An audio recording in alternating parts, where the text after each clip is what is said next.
Mic check, mic check.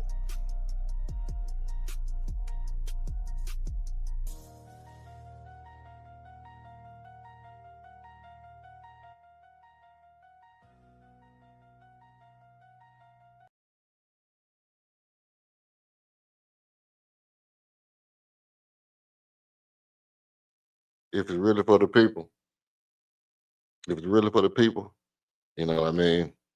We're gonna against all odds, man. We're gonna pull up and make this thing happen today. Check this out. I'm debating on whether I should run these videos back because I feel like, you know, if you watched the game last night, then boom. If you didn't, I really want to bring you some of the things that I saw last night so you can see what I'm looking at when I'm seeing it. Um, but at the same time, I'm a little reluctant because I don't want to get flagged. So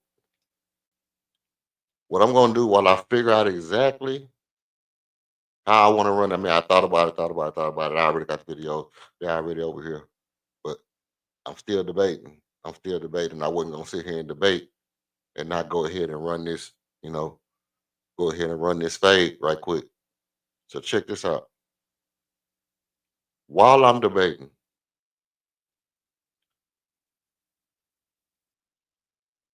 I wanna I wanna get directly. I want to get directly into um, your boy Jalen Green in his first day as a media expert, right? I think this is a significant um, thing for Jalen as far as him getting out and exploring what he wants to do after. You know how he if he's gonna be a good podcaster or he's gonna be you know he's gonna be a media personality with after his career. He is already exploring it now and setting himself up for later. Let's have a listen at Jalen, his first day as an intern media personality. I have a question. How you feel about the trade and what you think we finna do with the Phoenix Suns? I love the trade. Yeah. Gives me, Jalen an opportunity to showcase, in Phoenix. Motivation. Great fans. You say? I said motivation. Motivation. And for you especially when you play Houston, it's gonna Come be on a lot of now. motivation for you. Yeah. And I'm happy that we both came together. Yeah. I have a question. Okay, short clip, short to the point. Um, yeah, we're gonna go ahead and get into this thing. So, you know, um, I don't even know I know where to start, but I don't even know how I want to start. I want to be level headed about it because I don't want to bash the young man. Because obviously he's gonna have an exceptional career doing something. You know, could he be a basketball player? It might, but I think he might be more suited for a media personality if he doesn't lead with his question and then answer the question for the guy that he's asking the question to. Let me tell you one of the things that let me tell you the thing. My takeaway from that was I think Dylan Brooks is like my guy, my big brother, and I'm used to being able to have guys that'll stand up for me. And I need Dylan Brooks to go out here and, you know, pound his chest a little bit so guys know I got my guy with me when we play y'all. And Dylan confirmed it as well because Dylan came directly back and was like, "Yeah, I'm very glad I came with you. I'm very glad that I came, that we came together because if I wasn't here, it ain't no telling, what kind of action you're gonna be getting." And that's how I took that whole interaction. I took that whole entire interaction as, put a battery in Dylan back, and Dylan like he winked at him like, "I got you, bro. I got you, bro. I ain't gonna hang you out to dry." and it was almost, to be honest, it was almost hard hardening. I mean, not hard hardening, but it almost touched my sensitive side. You know what I mean? Because I'm sensitive. I mean, players get sensitive too. You know what I mean? G's get sensitive. Thugs be sensitive. You know what I mean? And I don't I don't like to see guys when they emotions are showing and they don't really know how to handle it, and they are being leaned on to be bigger than what they are. You understand what I'm saying? It's like he's in a position that he's not really suited for, and it's kind of spilling over. And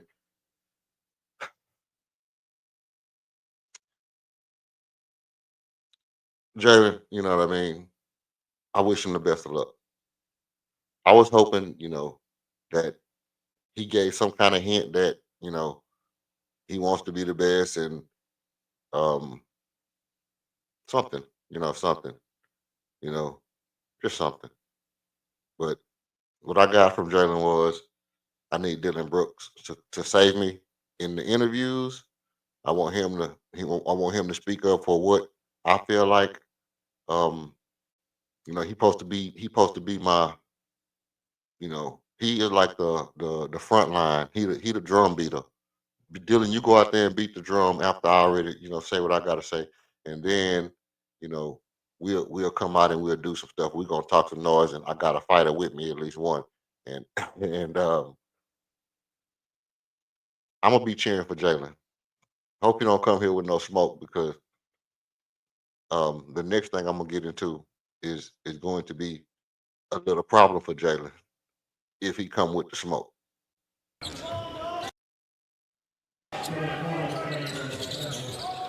Harris, defended by Sanders, and we got off-ball action. Easy, easy. Come on, guys, easy. That's Flowers. Why is that important? Because we got a bull on the team that don't really know you like everybody else do. And I don't know if he's gonna be in the rotation, but if I had to take a guess, if I had to take a guess, I say that guy just got himself a job. He just got himself established as an official Houston Rockets, Houston Rocket, um, whatever position he plays, small forward or whatever it is. He just got himself a job. No doubt in my mind, you know, no doubt in my mind that he may look at that play and said, a little over aggressive, but you know, not scared to mix it up. That's my kind of guy. Also, he was very crisp with his passes. He was very crisp with his passes. I mean, like, catch the ball is out his hand, going a direction that he didn't have to think about it. He didn't have to look for a person. The ball was moving quickly. And as Reed was going on his run, he was the hype man. He was the one that was off the bench, the furthest off the bench in Reed's ear as Reed was running up and down the court. I myself,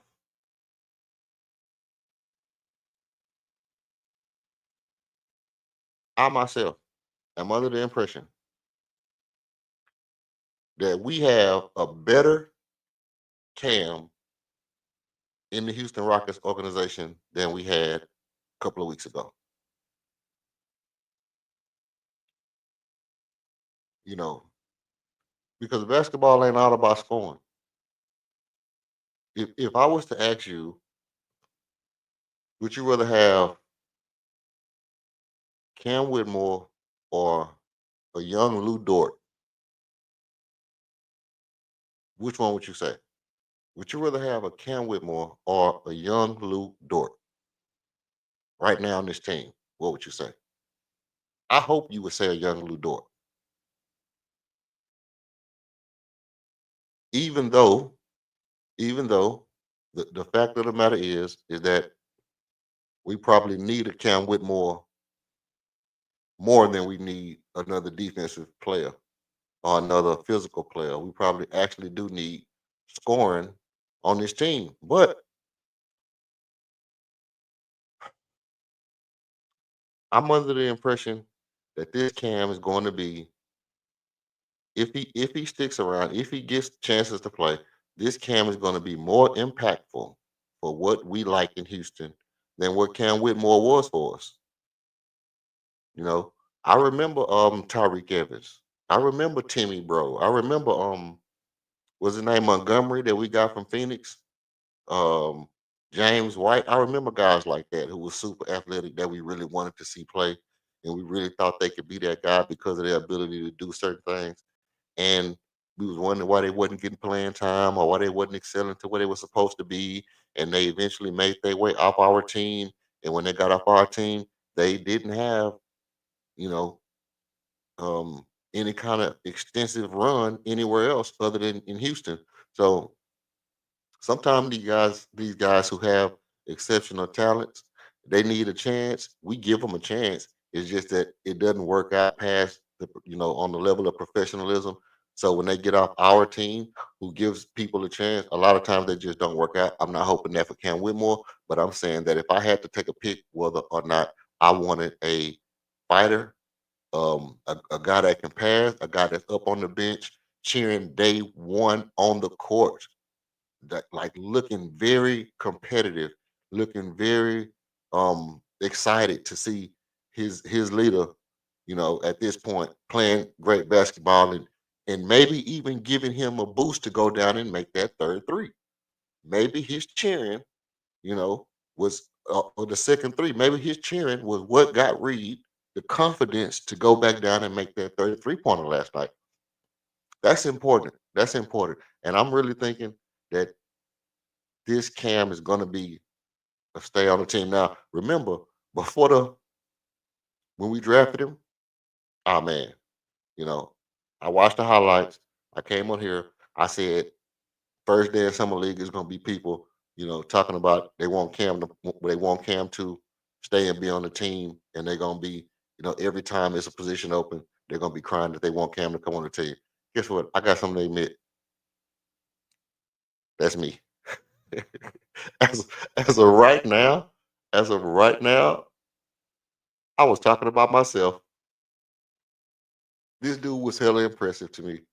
This dude, and I know people are probably not going to see exactly what I saw, but this dude was hella impressive. And I tell you who else was impressive. Great Asabar. Great Asabar. He he looked good last night.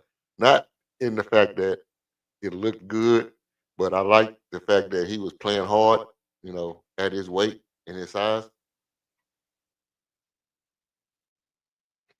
Now I don't think he'll be on the team. I don't think I would. He's not the. I mean, he's not better than the Fale Dante at all. But if I had to say was Cam Matthews the second most impressive person on the team, I would go yes. I would go yes. I would me myself personally, I'm going yes. Um totally missed the name of the slim brother, slim light skinned brother that we had playing center, with the wiry limbs. I like those kind of guys that's real wiry and slim, because obviously that means they probably got a little quickness, they probably got a little agility, and they might work out. But he shows some ability to protect the rim, to close out. I mean, to really get vertical and go up and cause some havoc above the rim, and be a rim protector. Also, I think that Pale Dante lob presence was, it was kind of impressive also.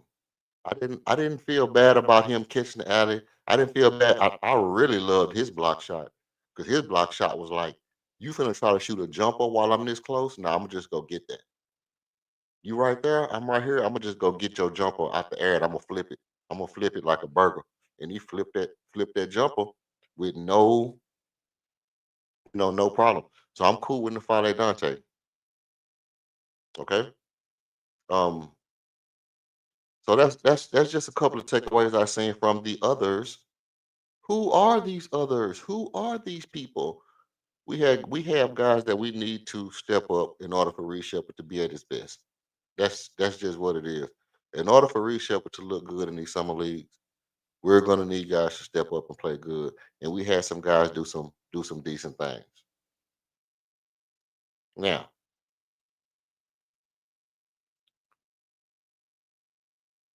what is next? Then what's next? Let me tell you what's next. Um, let me drop this in the chat.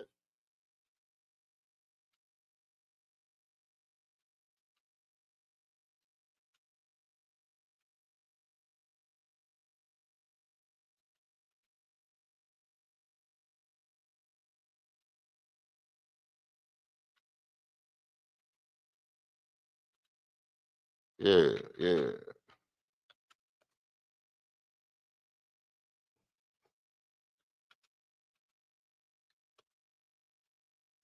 Well, okay. Now, this is what I'm gonna get into real quick, real quick. To go a little something like this. Um,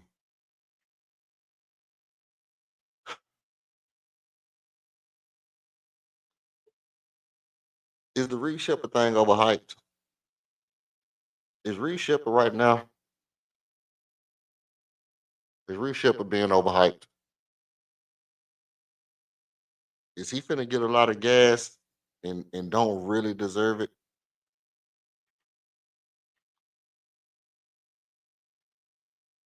Pull up, pull up, pull up. If you want to chop up, pull up when you come in the chat. If you pull up in the chat, man, if you like the content, just hit the like on your way in, hit the like on your way out. If you don't like it, put the thumbs down. I'm cool with thumbs down. Thumbs up, thumbs down, either way, it don't matter to me. Just let me know how you feel about it. And we're gonna continue where we're going. Also, if you want to come in, you want to jump on, the link is in the chat. Feel free to hit the link. We can come on, we can chop it up.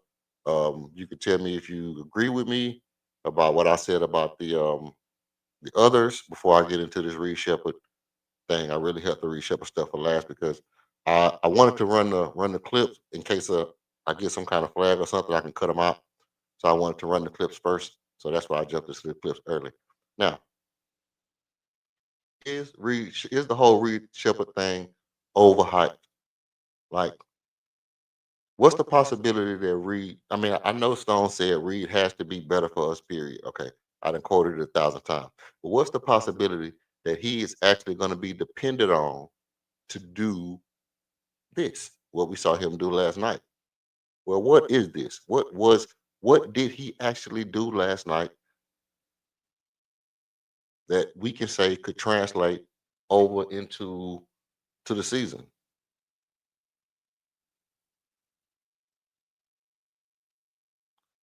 Um, there was times where there were times where I thought he was literally gonna stink it up. Let's keep it a buck. Out the gate, he was looking very flustered. He was looking very, I want to say, Jalen Green game one. You know what I mean? Like he had an element of Jalen Green game one to his whole impact. It was like I'm gonna take some shots, I'm gonna pull some shots, and then it was like, maybe I shouldn't, but I'm gonna go ahead and do it anyway. Can't get past nobody. I'm just gonna run over here and throw this up. And I was getting worried. I was getting worried because what I've noticed about Reed Shepard is he's not you're not getting nobody off balance with what you got. That one move you did on Dr. Connect last year, that was your one joint. You used it. You use your one special move. You used it in summer league last year. If you can bring that back in the future, it might help you. But that was your one joint, and you use it. We'll probably never see you shake somebody again. But what he found out was if they're gonna play me to where they can contest my three, I'm just gonna go ahead and go. I'm just gonna go ahead and go straight. I'm just going straight. If you gonna play me up and you gonna lean forward like you ready to contest, I'm gonna just run you back on your heels. I'm gonna just run you back on your heels. That's just smart basketball, people. And people always say, "Well, get to the rim and do wah wah wah wah." It ain't always about getting to the rim and doing. Sometimes it's just about they're not giving you anything else. They're not giving you anything else. So what you better do, you better just go ahead and run them back on their heels.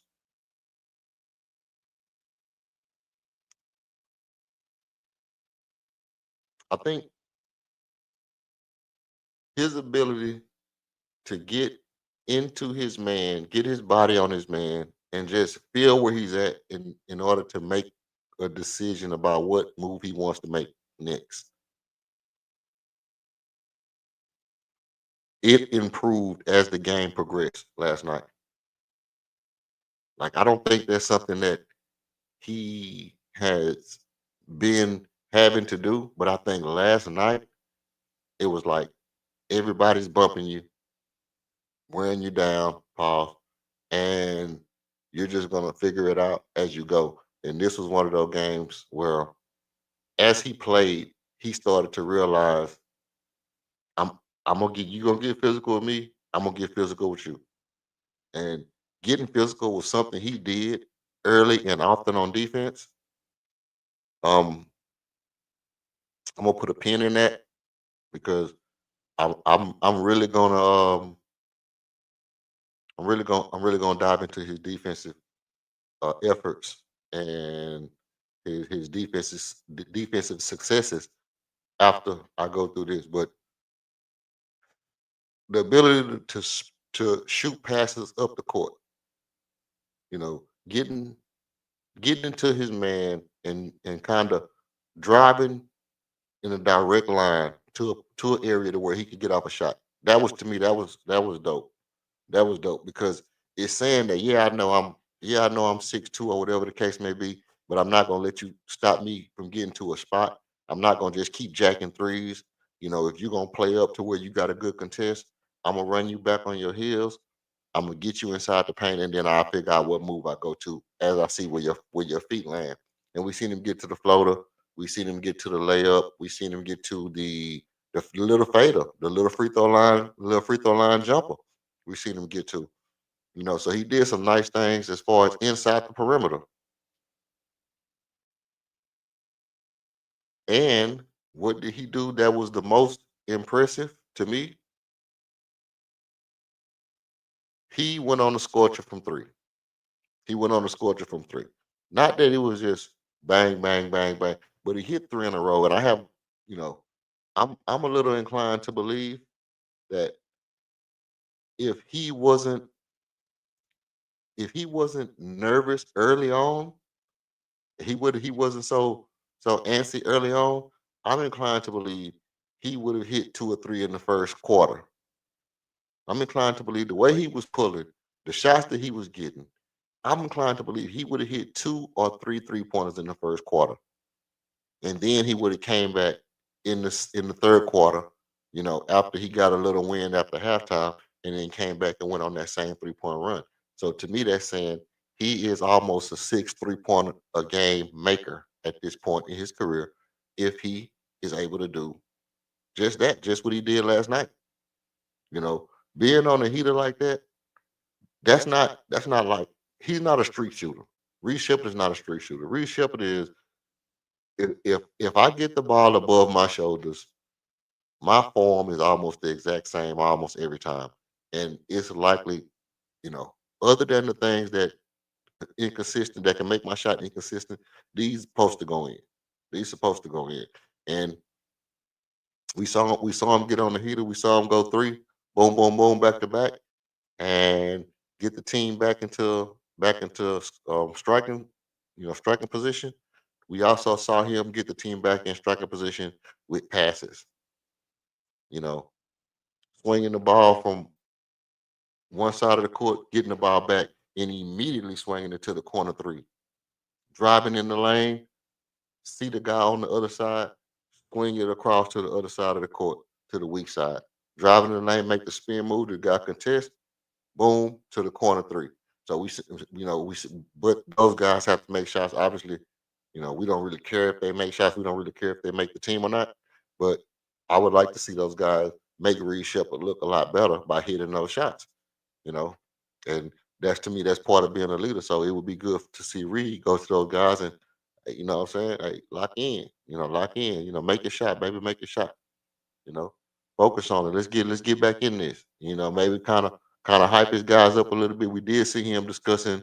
I think that was a defensive miscommunication he had, and he was discussing it with little shout number 43 or whatever his name was. They were discussing a defensive problem that they had when they was on the floor, which is cool. Just to show that he's able to communicate with guys when he's on the floor. Now, getting up into his man early and often, Reed Shepard really did not take no prisoners on defense last night. When I came on before the game yesterday, I said, that if he had a game like 30, 8 assists, 5 rebounds, 2 blocks, and 2 steals. Well, I might have said 3 blocks and 2 steals. I said that would be an exceptional game for Reed Shepard. He literally blew that out the water with like 4 blocks, 4 steals and 3 blocks, 8 assists, and 5 rebounds or 6 rebounds. I don't even have the stats in front of me right now, but I know it was 28 points and more steals, more blocks than what I figured he would have had.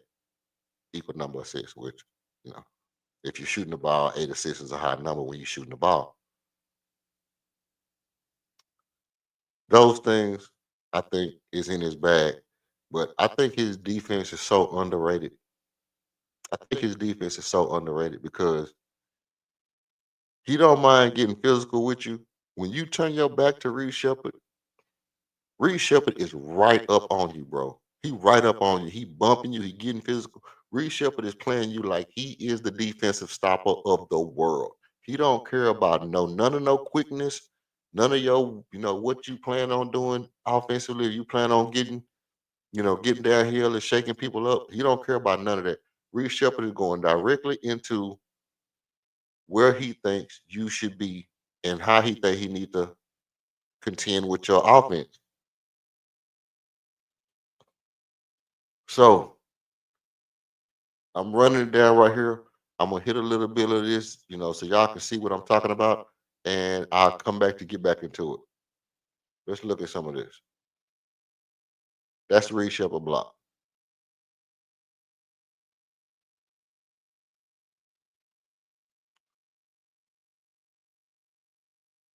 That's the Reed Shepard floater. Straight down here, fade away, free throw line.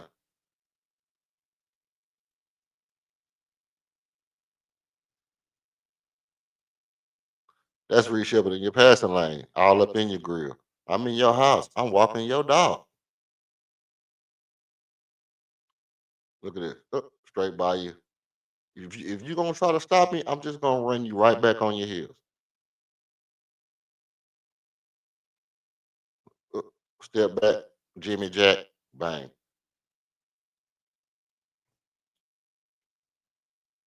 Now, Your breath. Take us through that hot tan, how you finished out the quarter. Whew, had to come catch my breath for a little bit. Hold on. No, I mean, it was my teammates keep telling me to shoot it, keep shooting that thing with confidence. Been shooting short all night, so I had to get the ball up a little bit. So last couple felt good. What did you learn from last year coming through this summer league where it prepared you to play where you're playing tonight? Yeah, a lot. I mean, just the style of game is different. It's faster, more physical, better athletes. So just staying in the gym all summer and just trying to work and be the best I can be. And speaking of that work, how you handle the physicality when the ball's in your hand versus off-screens play that you're doing as well? Yeah, it's been huge. A lot of the staff this year, we've been in the weight room, been working on defense, being physical, so I feel great. okay. Now, I'm going to run this right back at you. Initiating the offense. Simpson looking inside for the rookie.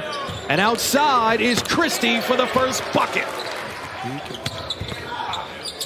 Christie I know they probably gonna flag it because I seen that little House of Highlights thing pop up on there, so they might flag me for this right here. So if this video have to come down, okay, cool, it's not a big deal. I really wanted to bring this out and let y'all get some of the, you know, just a little bit of what I'm thinking right here. Boom, bang, bow, bow.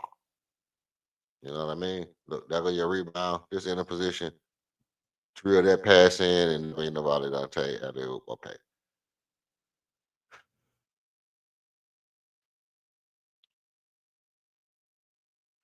He understand the assignment. Did you see that? He understand. This is what I'm talking about. This is the stuff to me that's important. Reed Shepard understands the assignment.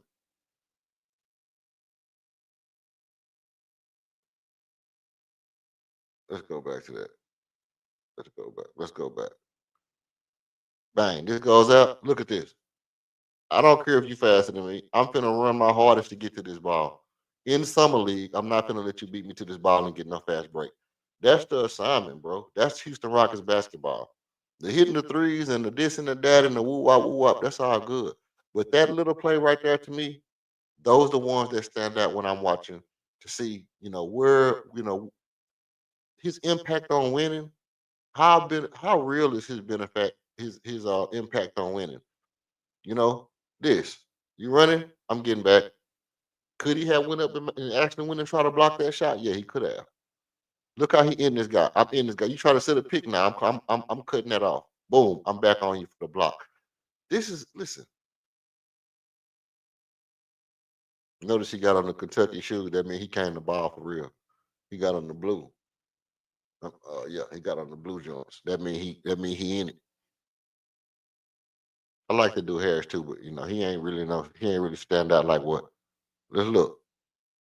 Stop the ball. Somebody should have been back to help him. It's not really on him. He didn't really run a pick and roll right. Guess what I'm gonna do? I'm gonna go ahead and go. He didn't really seal the man. He didn't give me no good space. I'm gonna just go ahead and go since that's where we at with ours. Splash Mountain. Yeah. Obviously reading that out here, but this number 4 traded guy right there. I forgot who he was. And finally Dante out here. You got your boy little I forgot what his name started with a C, a little hooper man. He was really getting it in, but you know, not nothing to write home about.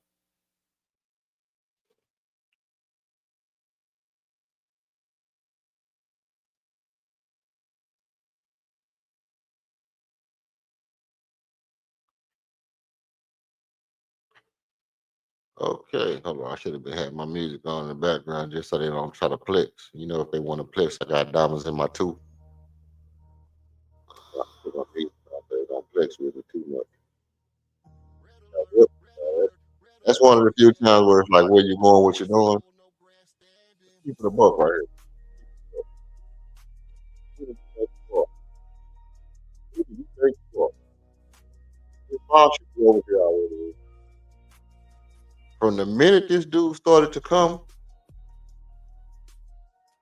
let it play, let it play. Stop it. Here go your pass. Here go your pass over here. This dude is already coming. Now this is what he's going to need to improve at. This dude is obviously coming to blitz right here. He's obviously trying to get the ball out your hand. And guess what you have to do? A little bit more. You should be already getting into making your pass. You should be getting ready to try to let him draw so you can get this guy the ball. Let's let it play a little bit. Now, at this point, the ball should be out your hand. See what I'm saying? Okay. Bang, bang. At this point, you could bounce it through here. If you was gonna jump and pass the ball, this would be a great time. But in some kind of capacity, when you see this man coming to close in over here, this is your opportunity to pass the ball to get the ball out your hand. So these are the points where he did not do so well, and I would like to see him improve here. This is a simple read that you have to make. Because if you don't make this read right here, this is a turnover. This will keep you off the court. This will keep you off the court in the NBA. For one, there's two ways that you do this. This guy's coming. The thing that you should have done, if you knew that this guy was a big man, this guy's a small man, the thing we should have do was go either or way. Either you go this way and run the offense to this side, or you come this way and you run the offense to this side. You're not finna try to go straight down the middle. If he steps up and you're gonna try to play the middle, then you're gonna have to go ahead and go. You can't stop here. You can't stop here and let this guy trap you up right here. You either gotta go ahead and get in. You either gotta go ahead and get in. Y'all can't see my mouse. I'm doing all kind of stuff. I wish I had a little diagram board. I might work on getting a little diagram board so I can show y'all what I'm what I'm doing with my mouse. But he has to go ahead and either get in where he fit in, or he has to go ahead and make that pass. That's just what it is. This will get you put on the bench in the NBA. Right? Boom. Now what did it end up being? Okay, let's run through it. Let's see. Let's watch and see what it ended up being in overall. He's gonna try to make a pass right here. Where is he gonna pass the ball to? Is he gonna shoot it over these two big men right here? Maybe he was gonna try to pull the trigger on a fadeaway over three people. But what was he actually gonna get to? Passing the ball over here. He was actually just turned his head to try to pass the ball over here when, as we know, this man was already veering this direction the whole time. Same play. Dude into the corner. He's going back down. He's floating to that corner. And you know what he's been already knowing that ball should have been getting to him some kind of way. Hey, you cover the chat, man. Let me know. Put a 1 in the chat if I sound all right. Put a 2 in the chat if my echo is bad. Appreciate you. Now this is when he just came out and got busy right here. This is where Reed Shepard was just coming out getting busy, and it ain't really too much you can say about this.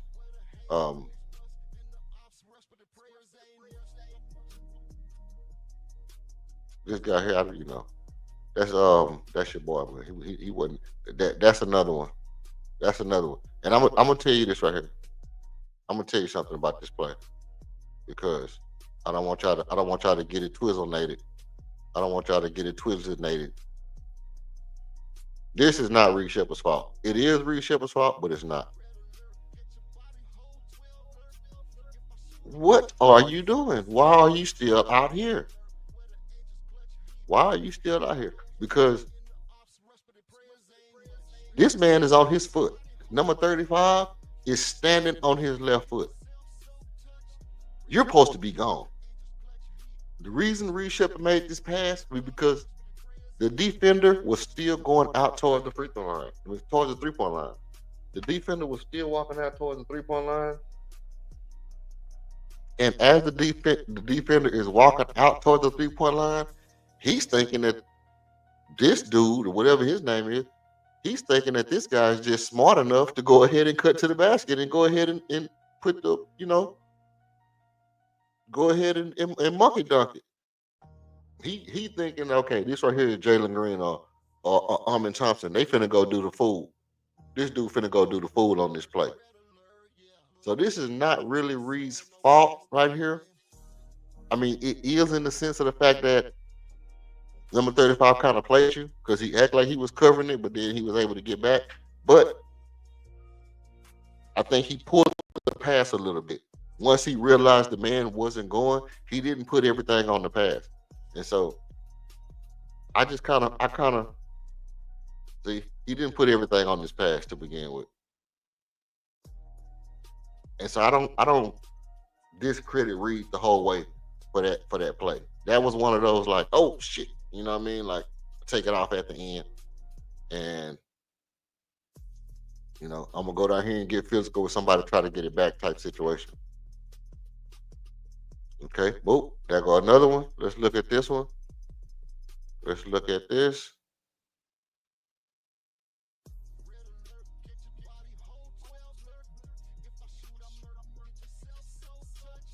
Okay, let's look at this one.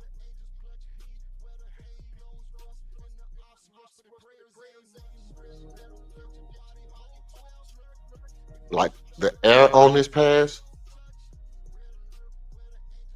great read, just not a great pass.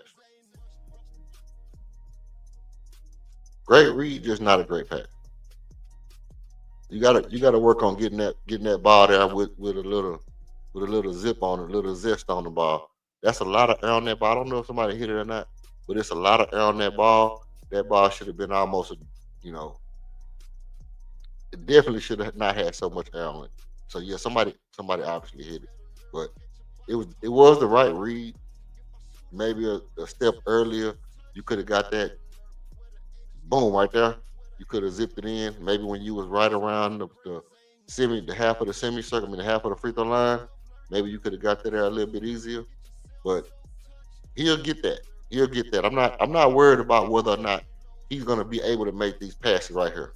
See, that's about where he started at. So yeah, he started right where he was supposed to make the pass at, but he got a guy trailing and a guy right here and a guy in front of him. And these guys they going to get that ball. And I wish, obviously somebody hit it. I wish they would have been able to get to it because this is the right read passer that we really need him to be able to make right here. We need him to kind of double team, triple team, and get that ball out in that corner and really make somebody pay. And that's what we're looking for. Now, I don't know if somebody hit it, but if they did, so what?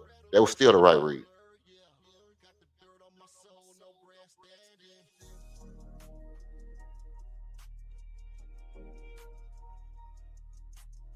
Okay, look, there we go. Boom. I'm just gonna drive you back on your heels again. You're not even gonna try to stop me. You're not even gonna try to, you know, stop me from going to the goal so I can shoot the three.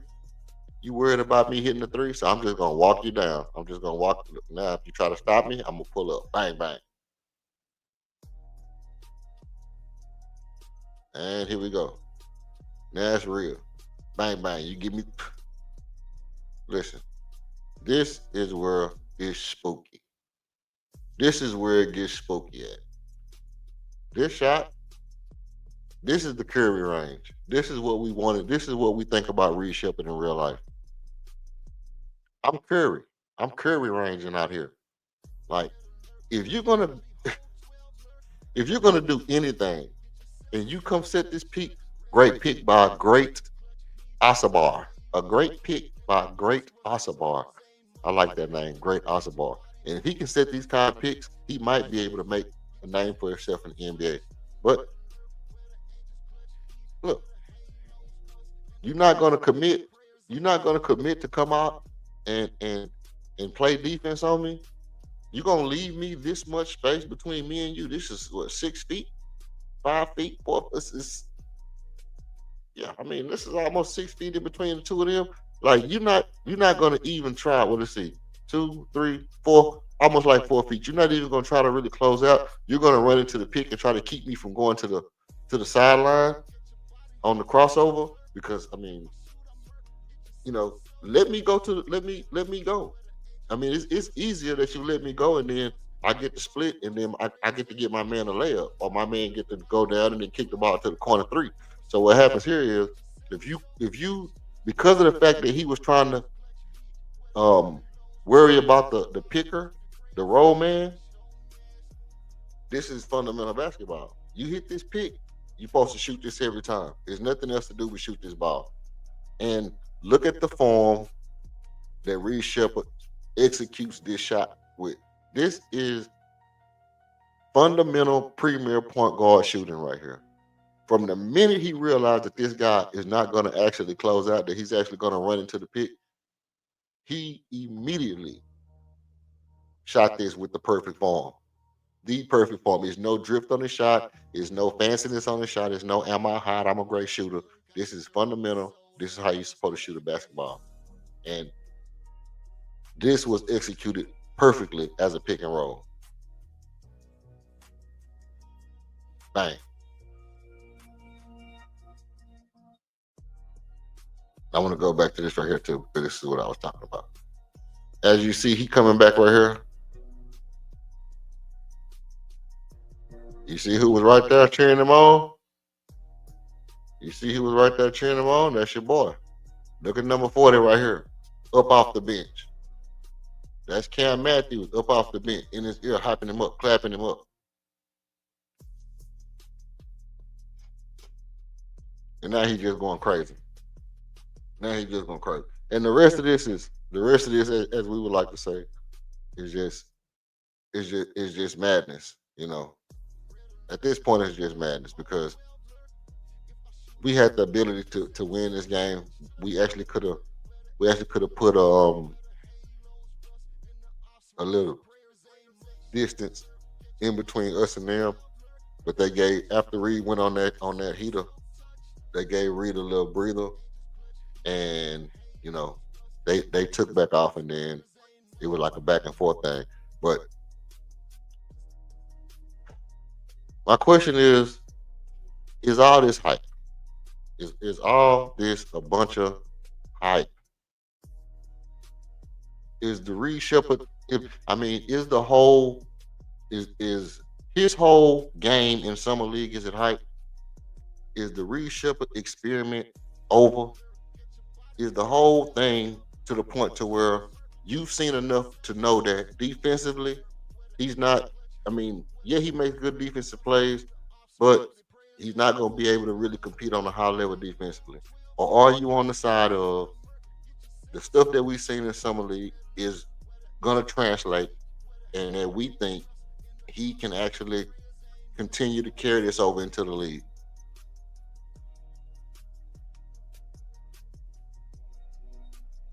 Look, some of his turnovers was not great turnovers. Some of his turnovers were not great turnovers. They was just not good plays. Is the shooting enough to keep him in the graces of the Houston Rockets fan base?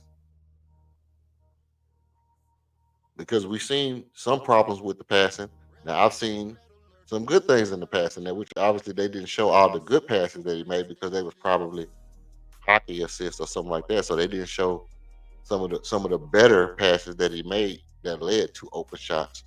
But I seen some good ones. I seen some good passes. No, I seen some good passes and some bad passes. I seen some good offensive, point guard things and some bad ones at the same time. By Simpson.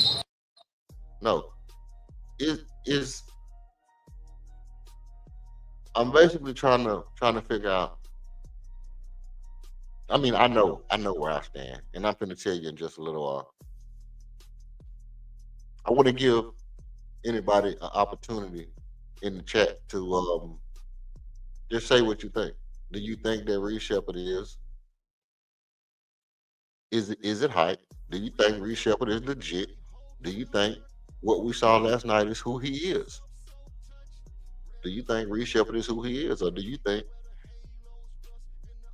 this is what he is? Do you think what he is a good summer league, G League player?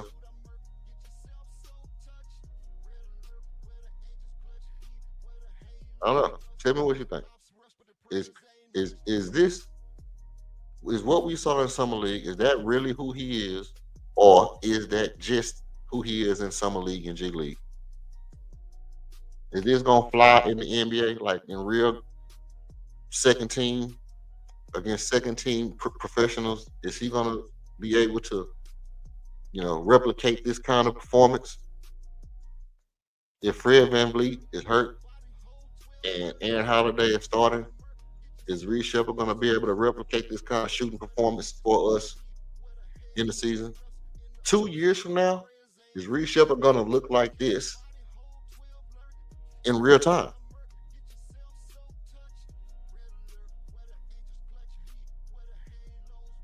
Is the Reed Shepherd experiment over? Have we seen everything that we need to see from Reed Shepherd to know exactly what to expect from Reed Shepherd?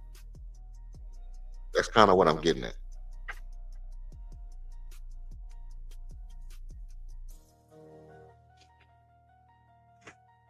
Well, I'll tell you, the Reed Shepherd experiment is over for me. The Reed Shepard experiment is over for me.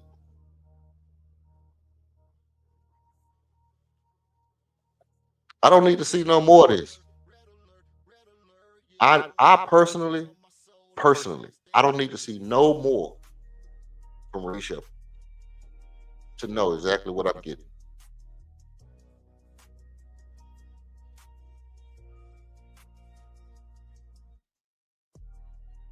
Because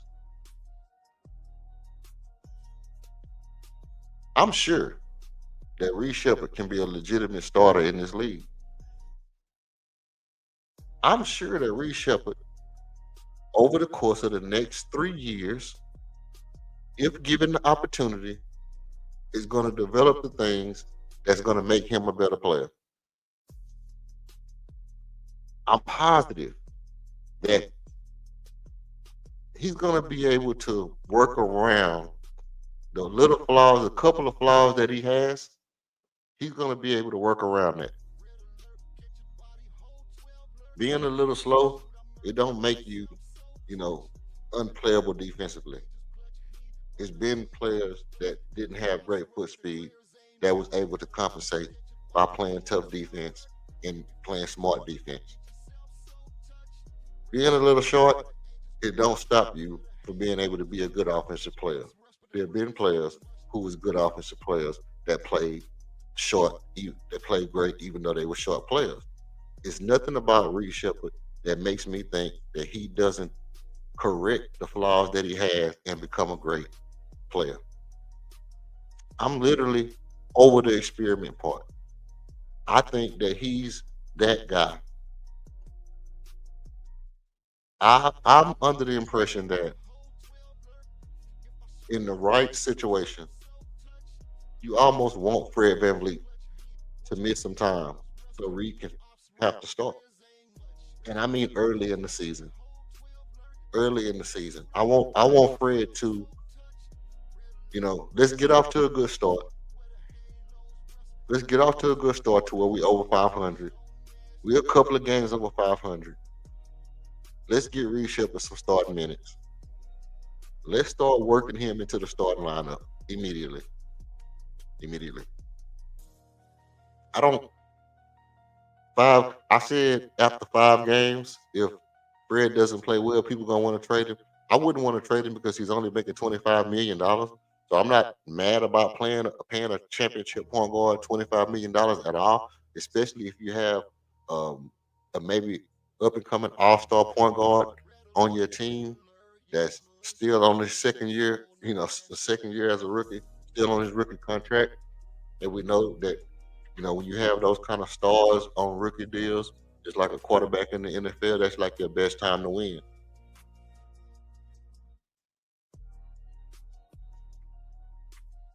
But I'm sure, like I'm sure that if you give him the shots, if you get him open, he's gonna make shots. Period.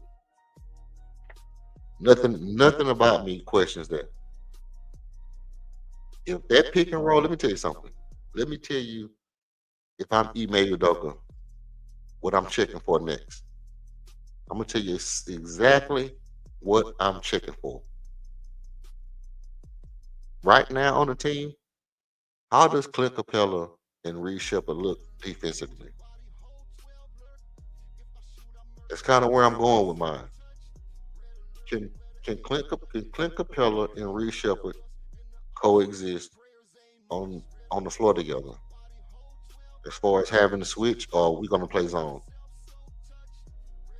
Because a pick and roll with Clint Capella, which we know that Clint likes to slip, kind of phantom, a little phantom pick. He's not like Steven Adams, but and what is Reed's alley oop game looking like? Is he how good is he at throwing lobs? I'm not sure. I'm not sure how good he is at throwing lobs either. Um, no. I'm looking to see how good is Reed Shepard at throwing lobs What does his pick and roll capability look like with a legitimate pick setter that can actually catch the lob? And I'm trying to figure out how to work, how to work around that on that second unit. I'm trying to figure out how to make that work on the second unit. You know, defensively, you got a guy that's going to be able to complement him, protecting the rim, a guy that can switch and that where you can get the lob pass to, a guy that can set him a legit pick and free him up. Because if he gets, if Reed Shepard gets six, if Reed Shepard gets 6, 7, 8 threes a night, guess what that means? That means, you know, he's adding a significant amount of points to our bench scoring. You know, now I'm pretty sure the defense is gonna when they see him walk on the floor, they're gonna say, "Hey, look, switch that, switch that. Don't go under. Don't do none of that. You know, go ahead and jump out on that pick. You know what I mean? So, what up, King? What up, King? So I think that it's gonna be a little sketchy as to how people wanna try to play Reed Shepard defensively coming on the second unit.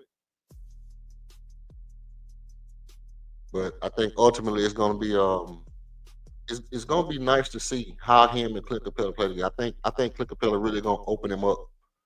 Paul. Clint Capella really gonna open up his game as far as being able to shoot and getting over the screens and things like that. Say you in the chat, man. Salute to the homie King, man. Salute to the homie King. Tell me, do you think what we saw from Reed Shepard, do you think it's gonna translate to the real NBA? Or do you think that's the full extent of who he is right now? You think he still need more time to grow, or do you think it's translatable as of right now?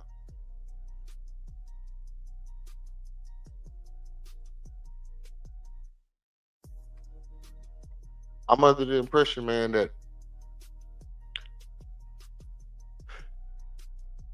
I think now is the best time to get him legitimate burn. Like I know, like it's like championship. We need to get to the championship, but the best team that he might ever play with might be right now, unless Giannis comes or something like that. But if Giannis comes, then we know how Giannis is going to be on the team. We know what's going to happen. But I think the best chance to get Reed Shepard actual burn is if Fred VanVleet, let's say we're above 500, you know, and Fred VanVleet need to have a little my ankle hurt time, you know, um, what they call it, a load management or whatever like that. He need a little load management time. He spend a little time with the fam or whatever, or, just take a little bit off his knees or something, and let Reed Shepard get a little starting time. I'm sold. I'm sold. I mean, tell me if you sold, man. Do you think that's what it is? You think Reed Shepard is hype, or you think this is what it's gonna be? As for me, I'm there. I think it's pretty much what it's gonna be. I think we saw enough to yeah. I think we saw enough to just go ahead and say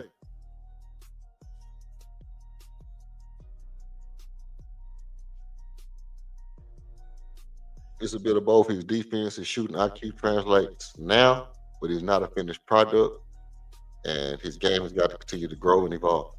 Um, yeah, 100%, 100%. His shooting, yeah, his shooting and IQ, and I would even say his shooting IQ, his knowing, you know, his knowing when he has an open shot. To me, is as impressive as when when the shots fall. Okay, but knowing exactly when his shot is open is as impressive as anything. I've seen times where his shot didn't fall, but I was like, to know that he could get that shot off, to know that he had a clean look at that shot was impressive to me. And that's why I was saying that as he settles down, they're gonna start to fall. As he settles down, they're gonna start to fall. You know, But I'm definitely with you. Um, Not a finished product. As far as what though? As far as what things do you think you know could keep him if it came to Fred Van Vliet being out? You going with Aaron Holiday or Reed Shepard? If you're going with Aaron Holiday, why? What's the difference between what things that's going to keep Reed Shepard from starting over an Aaron Holiday? You know, that's kind of the thing. So if it's me, I'm going. If it's me, I'm going with a. I would go. I would start Reed Shepard. If Fred Van Vliet went out, I would start Reed Shepard. Just go ahead and throw him out there. Throw him out there to the Wolves. Throw him out there to the Wolves. Go ahead and start him. And the reason why I would start him is because you start him with the guys that are consistent. Start him with your best unit. And the problem is, like I said, with our first unit, if you say, hey, Fred Van Vliet is out there and Fred Van Vliet averaged 13 points, I think Fred Van Vliet scoring is going to go down this year. But then you put Reed Shepard out there as a starter. Hey, we're going to have Reed Shepard on the court for 3 minutes. What's the likelihood that, you know, what's the likelihood that 30 points is in his wheelhouse? I'm not saying he's just a better shooter than Fred Van Vliet, but I'm wondering because we've seen Fred go on a scorcher. We've seen Fred go on like real legit heaters. We've seen Fred have a 50-point game in the real NBA and not just threes, like getting buckets at the rim, breaking people down and getting to the goal, shooting mid-range jumpers. We've seen Fred do some legitimate scoring stuff. But if if if Reed plays to his potential, is there a possibility that he's more of a scoring threat than Fred Van Vliet? Is it possible that Reed Shepard can average? Can Reed can Reed Shepard average 15, 20 points a game if he was to play 30, 35 minutes? Do you think he could average 15 to 20 points a game? I mean, yeah, we can't even say he's gonna get cooked because he might get cooked, but he gonna get some steals. He gonna get some blocks. He gonna get some steals. He gonna get some blocks. He's a defensive playmaker. He's a defensive playmaker. So I'm not yeah, I'm not gonna back down from that right now. I just feel like I'm like Raphael Stone. I'm like Raphael Stone. He just got to do it.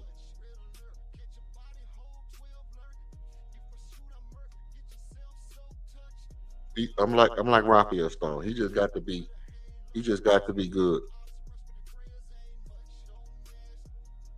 I don't know, bro. I mean, obviously I don't think he's playing no 36 minutes or 35 minutes. You know, no rookie is expected to do that unless you're on the team by yourself. But you know, I'm just wondering overall, like, what is his actual potential if he plays? If he was to get significant minutes, if something came up to where he had to get significant minutes with the team that we have there. Now, you know, and it's hypothetical. It's hypothetical. If it's one of those things where it's like you get the call from upstairs. You remember how was it Daryl Morey that used to send the call from upstairs? Like, nah, you gotta play this dude. This the dude we want to play. You know, if you usually get the call from upstairs, and I know Ime probably not going for that. Ime probably put hands on somebody. You try to tell him who to play. But if you get the call from upstairs and he's the guy that's on the court, we're not developing no more. We believe he's developed enough to be better than Fred VanVleet. We got the analytics that say that his ability to shoot off the pick and roll is better than Fred VanVleet's ability to shoot off the pick and roll. And we need to add firepower to our starters. We want Reed Shepard on the floor. And it's something else that I think is important, but I'm gonna ask this question, then I'll come back. I mean is it safe to say that Reed Shepard could be a better Reed Shepard could be a better offensive threat than Fred VanVleet? You know, I mean, even Fred in his prime shot 40 like at 40%, and I think in my mind's eye, I think Reed Shepard could be a 42, 43% 3-point shooter, even on high volume. Even on high volume, I think he can be a 43 point percent free throw shooter. I mean 3-point shooter. I say he could average around 14, 7, and 4 with 2 steals a game. On how many minutes? That's on big minutes, or just coming off the bench playing a regular thing. Yeah, I mean, it's safe to say that Fred that any two which ways you skin it, any two which ways you skin it. Reed Shepard is looking like a threat. He's looking like a threat. Like if I'm the league and I see this kind of game from Reed Shepard, and I'm confident to say, okay, so 30 plus minutes because he wouldn't be a high volume shooter without starters. That's true. That's true. That's true. That's true. But then again, if you come off the bench, if Reed Shepard come off the bench, is he coming off as the spark plug? I mean, which is a whole nother dynamic. Because if he's coming off the bench as the spark plug, as the sixth man, like people saying, who's going to be our scorer off the bench? If our bench brigade consists of Reed Shepard coming in bombs away, we coming in Tari, Amin, Clint Capella, Steven Adams, Reed Shepard, something like that. Well, he's just going to be. Oh, obviously we got Finney Smith coming in, so we coming in Finney Smith, Reed Shepard, Tari, and Steven Adams getting offensive rebounds, something like that. And Reed got the ultra green light, and it's your offense to run, and you got the ultra green light. Shoot how you want to shoot it, and he is getting. Well, I think they say he played 12 minutes a game. I'm at a loss for exactly how many minutes he played last year. I think 12 minutes a game. So he was to bump up to 20 minutes a game this year. He could even really go past 9 points a game coming off the bench if he's the sixth, like if he has that 6-man green light.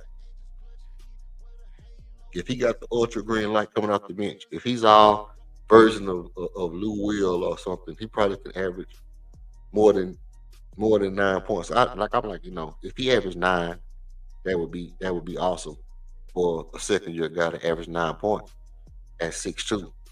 And you probably really the third string. Right.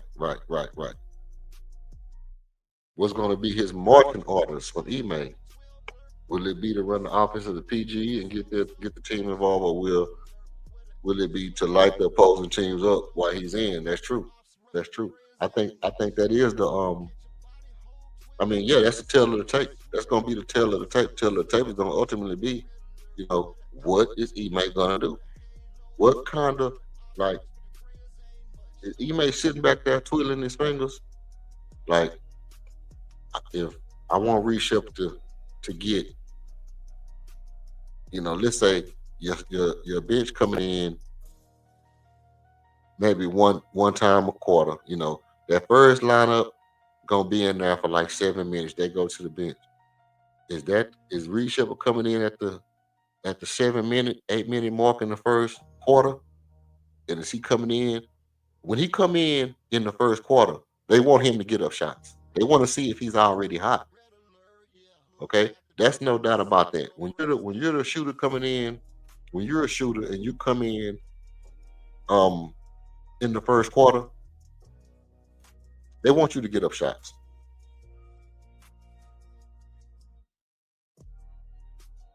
Okay, no doubt, no doubt. They want you to get up shots when you're a shooter, and you get in the game in the first quarter. They want to check out. They want to check your temperature and see how you busting. If you busting good, you straight. Now on the other hand side, if you're not, you know, they're not probably not gonna expect you to come in and then keep shooting the ball when they bring you back in the third. And then your third minute stint is probably going to be reduced to, you're probably going to be on that little 3 minutes, 4 minutes, or whatever like that when they bring you back in the second half, second quarter. So they take you out in the first, let you get up in there for that little 5 minutes of the last quarter. Boom, go back to the bench, and then when you come back in the middle of the second, you'll be in there for like 3 to 4, 5 minutes. You're not going to be in there long if you're not shooting well, especially if you're not really, really good at running the offense.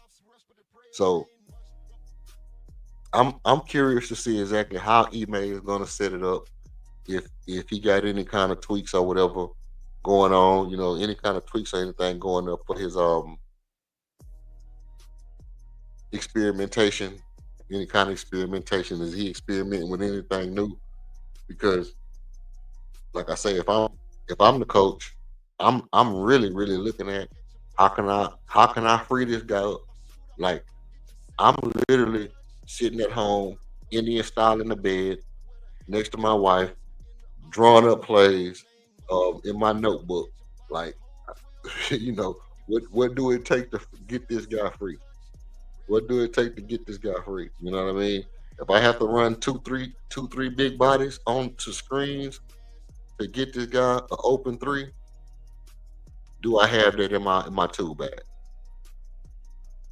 Do I have it in my tool bag?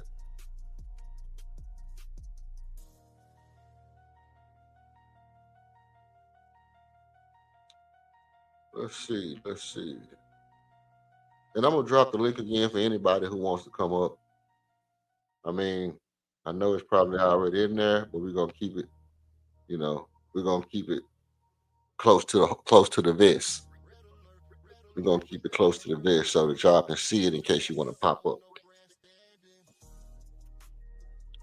Now, um, this is a good point because one of my biggest things is exactly what is Ime gonna do? What is Ime gonna be doing this year, man? Like what? I'm so at a loss for words. Like not even at a loss for words, but I so anticipate and anxious to find out what is Ime gonna do with this team. Like we saw what he did when he had the Boston Celtics over there, but we saw that it was mostly defensive. It was mostly the Time Lord sprinting full speed from underneath the rim to the corner three to cover that corner three. And it was the trapping Kevin Durant right at the half at the free throw line, running the trap at him two, three times, switching it up and running the zones and different stuff like that. Kevin Durant was talking about how he may keep switching it up. So we know that what his defensive prowess is. But have we seen anything that would make him say he can make Reed Shepard into the guy that we see him being? Now, we saw who he was in the G League. We saw who he is in Summer League. We did see him go on a little baby scorcher against OKC, a little baby scorcher. Because ultimately, look, what was it 20? Was it 28 that he scored against OKC? 26 he scored against OKC? I mean, if he scored 26 against OKC in the league, I mean, and obviously it wasn't a must win game for OKC. But if you score 26 against OKC, that means you can score 26 in the NBA. I mean, that's just if you did it, you can do it. How often do we need him to do it? I would at this point, every single time we can get him to do it. See, I'm not one of those guys where I'm like, well, we only want you to score X amount. We only want you to score this many. We only want you to shoot this many times because we need KD to shoot this many times. I'm one of those guys like, you know what? Okay, these are the sets we running, wah. But I'm looking to see if that product that I have, the product that I have, is gonna support, is it gonna be sellable over the course of time to continue to grow my business, right? So you invested a lot in Kevin Durant, but you got him now. And I'm not saying now that you got him, so what? I'm saying now that you got him, you know what he's going to do. Now you need to make sure that your other products have the value that they should have. You know, because one of the reasons I say, you know, for me, the Reed Shepard experiment is over is because in my mind's eye, I understand the marketability of a Reed Shepard. I understand the marketability of a Caitlin Clark. I understand the marketability of a Cooper Flag. Like, you actually have Caitlin Clark picking the All-Star team for the women this year. She's actually picked the All-Star team. It was her second year. Third year, second year, it don't matter. I mean, she's literally changing the WNBA. I understand the marketability of a Caitlin Clark.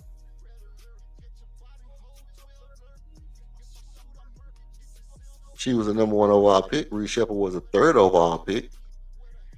Does Reed Shepard have similar marketability to a Caitlin Clark? I mean, for me, the experiment is over. You put him out there, and you have to.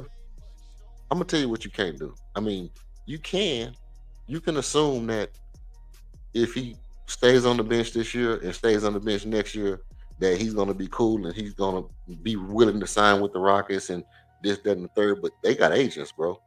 He got an agent, and I can guarantee you, if you're not putting him in the best position to be the best he can be, he's probably not going to stay in Houston.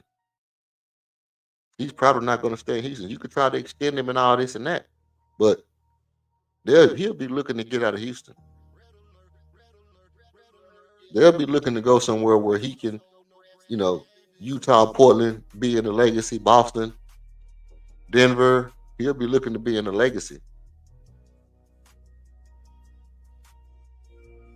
Now, by the same token, if you make him into a star, if you're making him into a star, if you have a product that you know can be what it's supposed to be, and you're promoting your product and you're marketing your product properly, you might can convince him to stay past his rookie contract.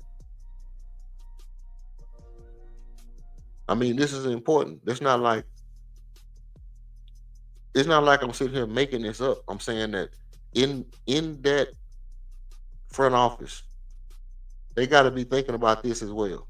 They got to be sitting back there saying, how important is it that he gets up shots? How important is it that Ime is drawing up plays that make him better, that make him more valuable to the league, that make him more valuable to Tillman, that make the fans want to go out and buy that number, what is 15 jersey? I don't even know what jersey the dude wore. You know, like real life, what jersey do Reed Shepard? Is number 15 jersey, right? Let me see. I don't even know what jersey he wore.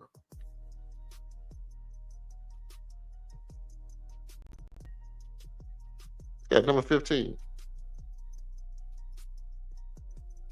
It's a whack number. 15 is a whack number for a superstar. I mean, it's the Nikola Jokic, but You know, it should be, white boys all in Houston with that number 15 jersey. 7 million people in Houston, that 15 jersey need to be being sold. And it should be at this point, it should be KD jersey, the 7. It should be the almond. That's the number 1. It should be the Reed Shepherd, and then the LP.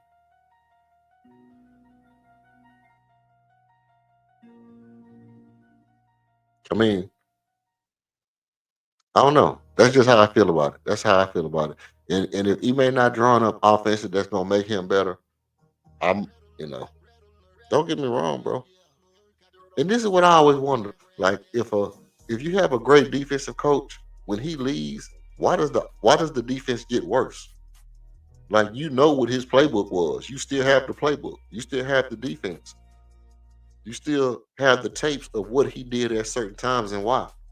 Why does your defense have to get worse? Because you changing up the offense, so your defense got to get worse. Now that you're saying we're gonna play fast on offense, that mean our defense has to get worse. I don't know about that. That's just a question that I have. But I'm saying that basically what I'm saying is, I know Ime is a great coach. I know he's probably one of the top 5 coaches in the league.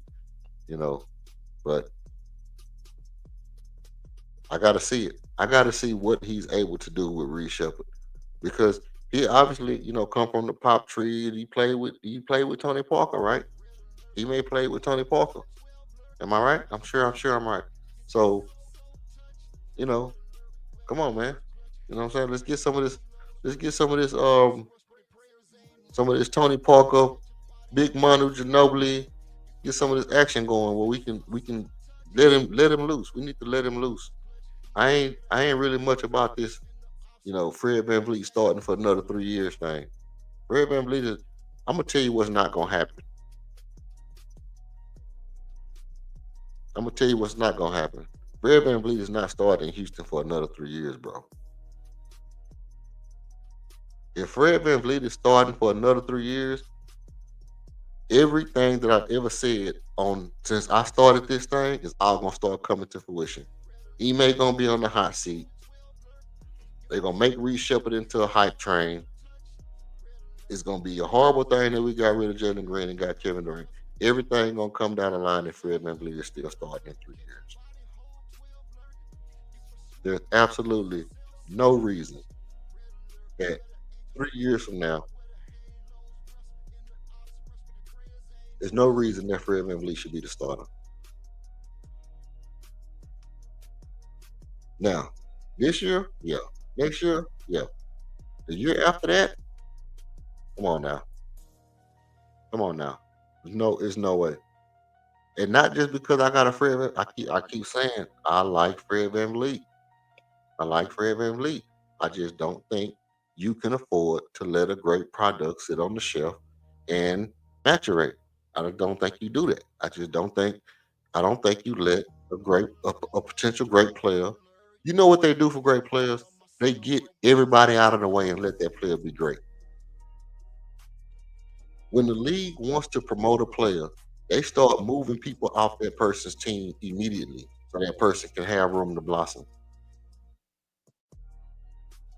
Which is one of the things that I did like about the Jalen Green trade, is they actually got Jalen and Cam out the way.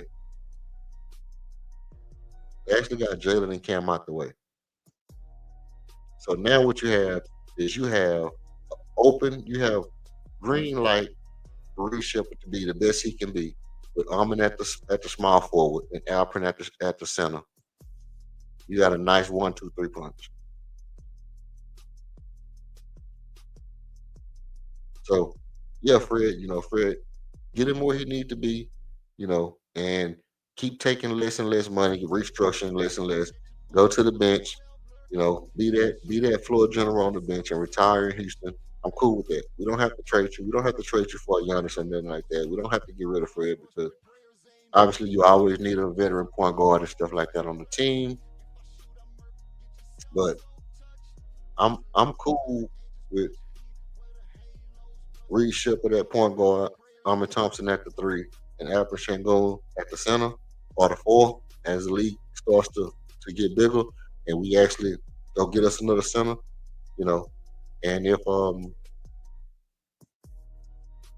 you know, we'll see how things work out. Well, we can get a better shooting guard. Tari develops, and I'm kind of worried about Tari as it pertains to his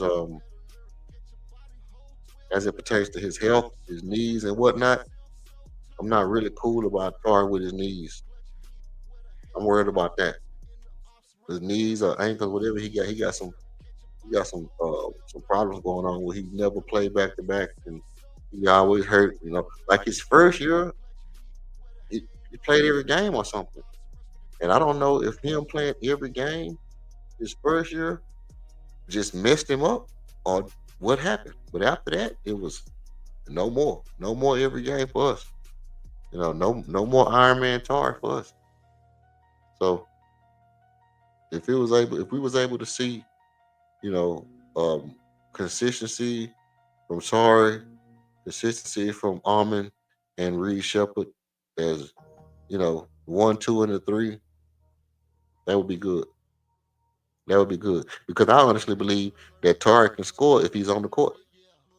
Will he turn the ball over some? Yeah, he'll turn the ball over some. Almond not as much. Reed, yeah, I think he's going to cut down on his turnovers as he gets better.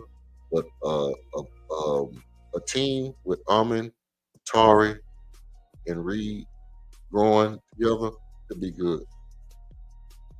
I don't know how that's gonna work. Obviously, I keep forgetting about Bar. I keep forgetting about Jabbar because he just kind of there. He kind of like the quiet kid in the corner that we all cool with. You know what I mean? He don't say a lot. He just always around when the shit go down. That's Bar. Um, but it's gonna amount to whatever he may do. It's gonna amount to what. I'm not even looking at this team as if Kevin Durant is even on the team. I'm looking at the team. And what do we have after Kevin Durant leaves? What is we gonna have 2 years from now, 3 years from now? What are we gonna be looking like? And I know it's probably a little far fetched for me to be looking that far down the line, but you know, I'm saying that the value in the team is the 5 years that we tank to get players. So for me, Jalen gone. So now where we at? Armin and Reed Shepard. We are in the Armin Thompson, Reed Shepard era of Houston basketball. That's literally where we are. Like we was in the Akeem Olajuwon era of basketball because he was the guy. And that kind of turned into 2 championships. And now we kind of, James Harden, we got James Harden when he was young and spry. And we was in the James Harden era for a little while. When he left, we went in the tank. And now we are in the Armin Thompson, Reed Shepard era of Houston Rockets basketball. Can you afford to let Reed Shepard come off the bench for 2 years? Is it anybody that feels like Reed Shepard needs to develop into a starting point guard by the end of this year? Now,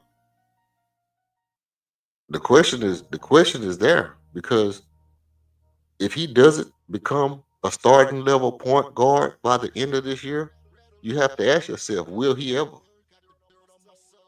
Because the guys who are high level point guards in this league, it didn't take them 3 years to get there. Guys who are high level point guards in this league, it did not take them 3 years to get there.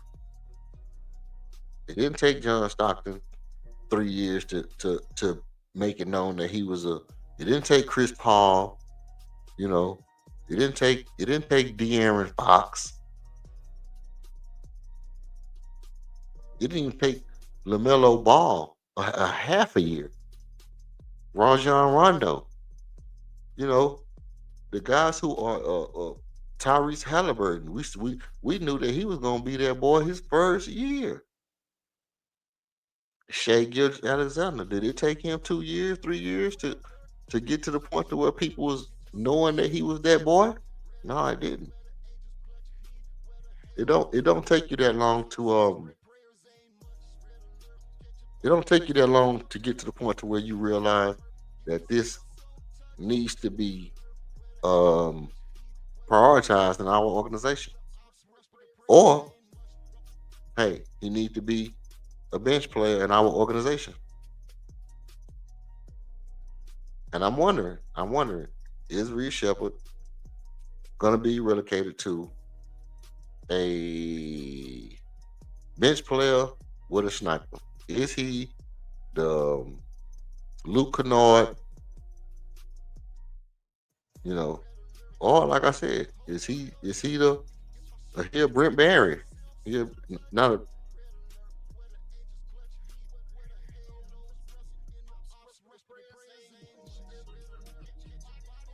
oh shit, my bad. I didn't even see you up there, boy. Let me see if I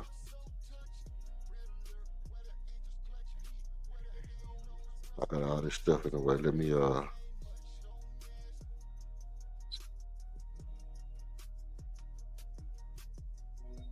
move this. Oh, I got stuff. I got a lot of stuff in the way.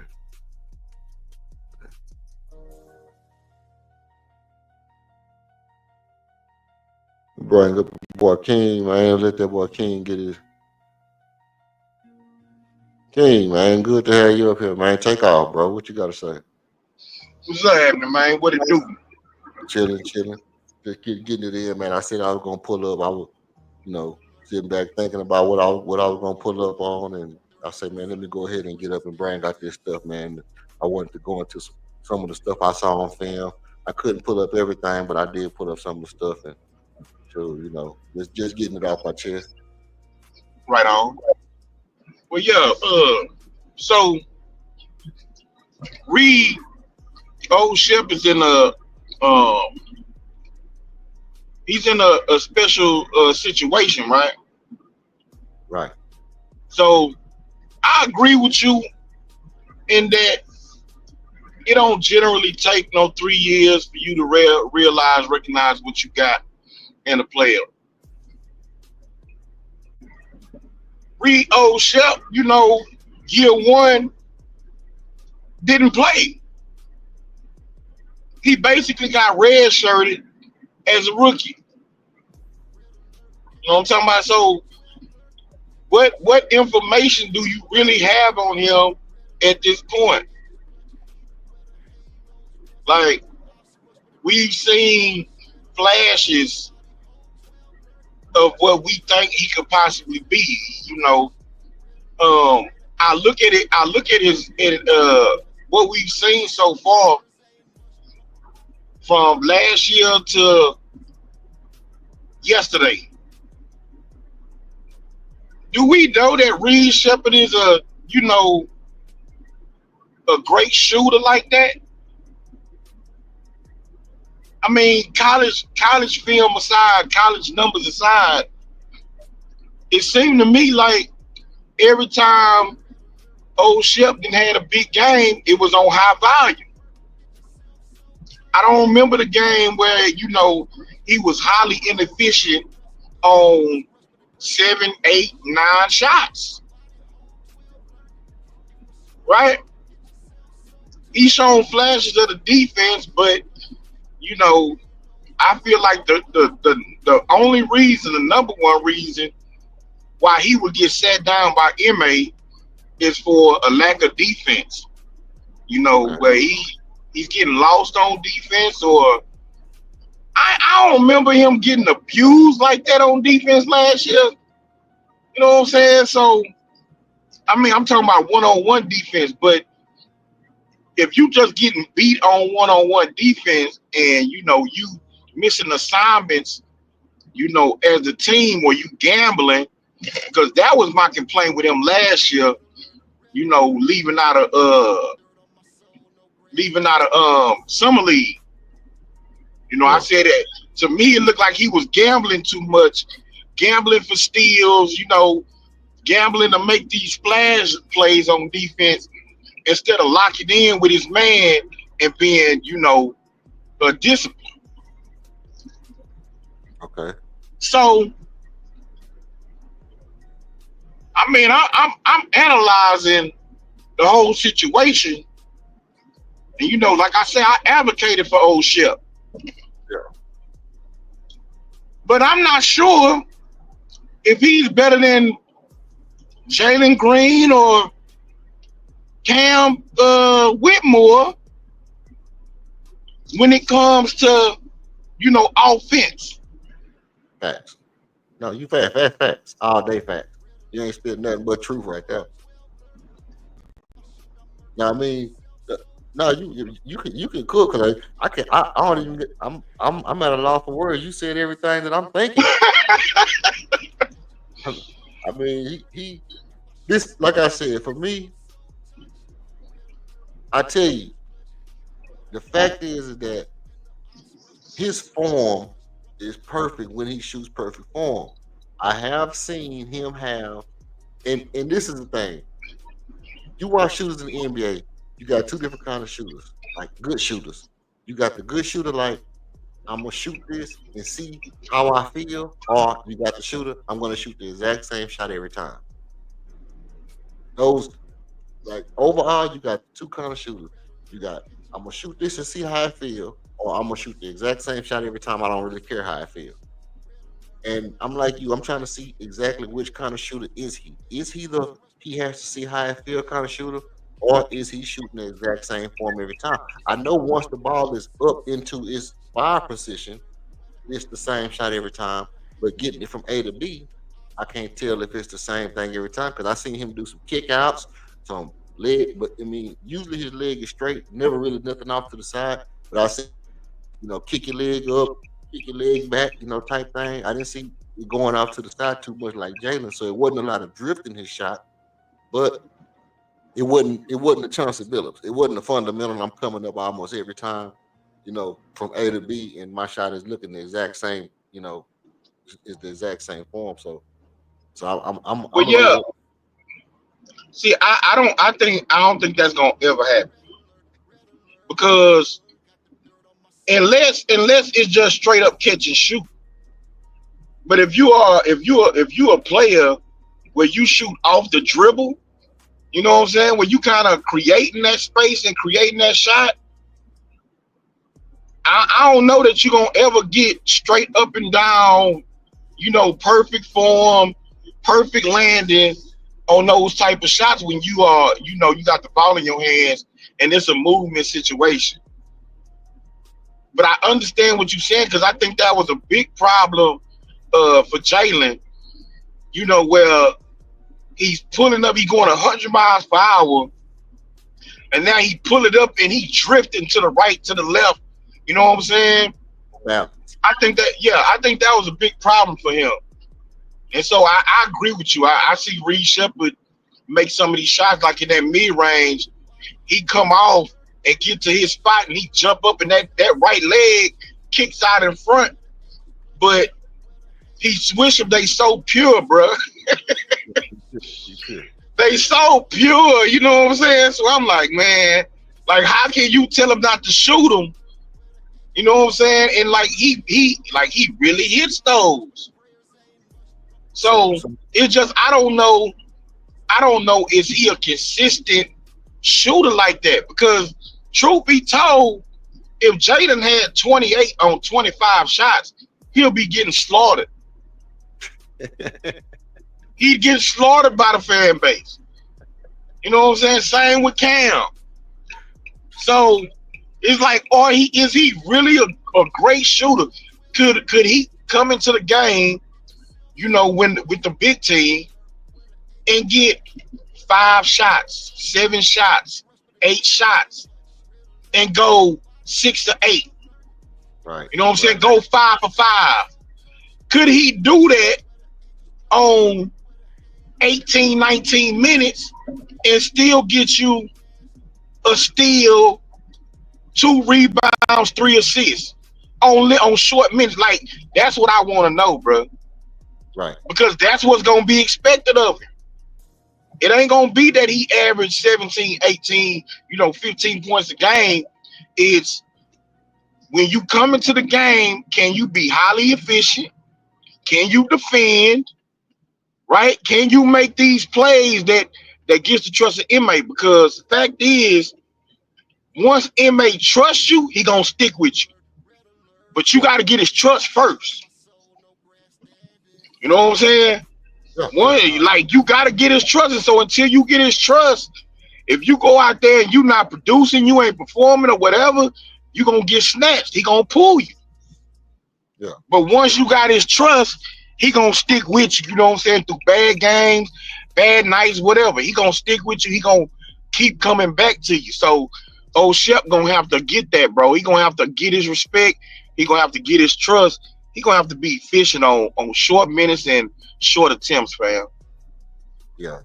Now he did shoot. He shot 4 of 6 from 3, which is, to me, it was a good turnaround from what I saw at first. Because at first I didn't think he was gonna. I thought he was gonna have a worse percentage. You know what I mean? Because he was letting them fly. He was letting them fly from wherever he wanted to shoot them from, which I was glad to see that, because, like I said, it's showing that you believe you can make them.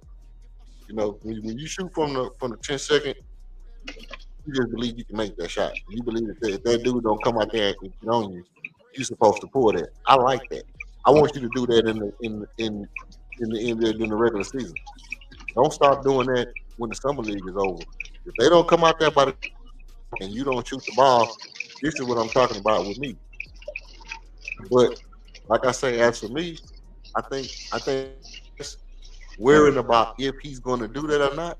I think and see if he do it, because I know, like I know they tell you get up all the shots, do all the stuff, that try new stuff, do all the stuff that you would do if you was the guy on the team and you didn't care whether you won or lost. Do all the stuff, just do everything, try new stuff.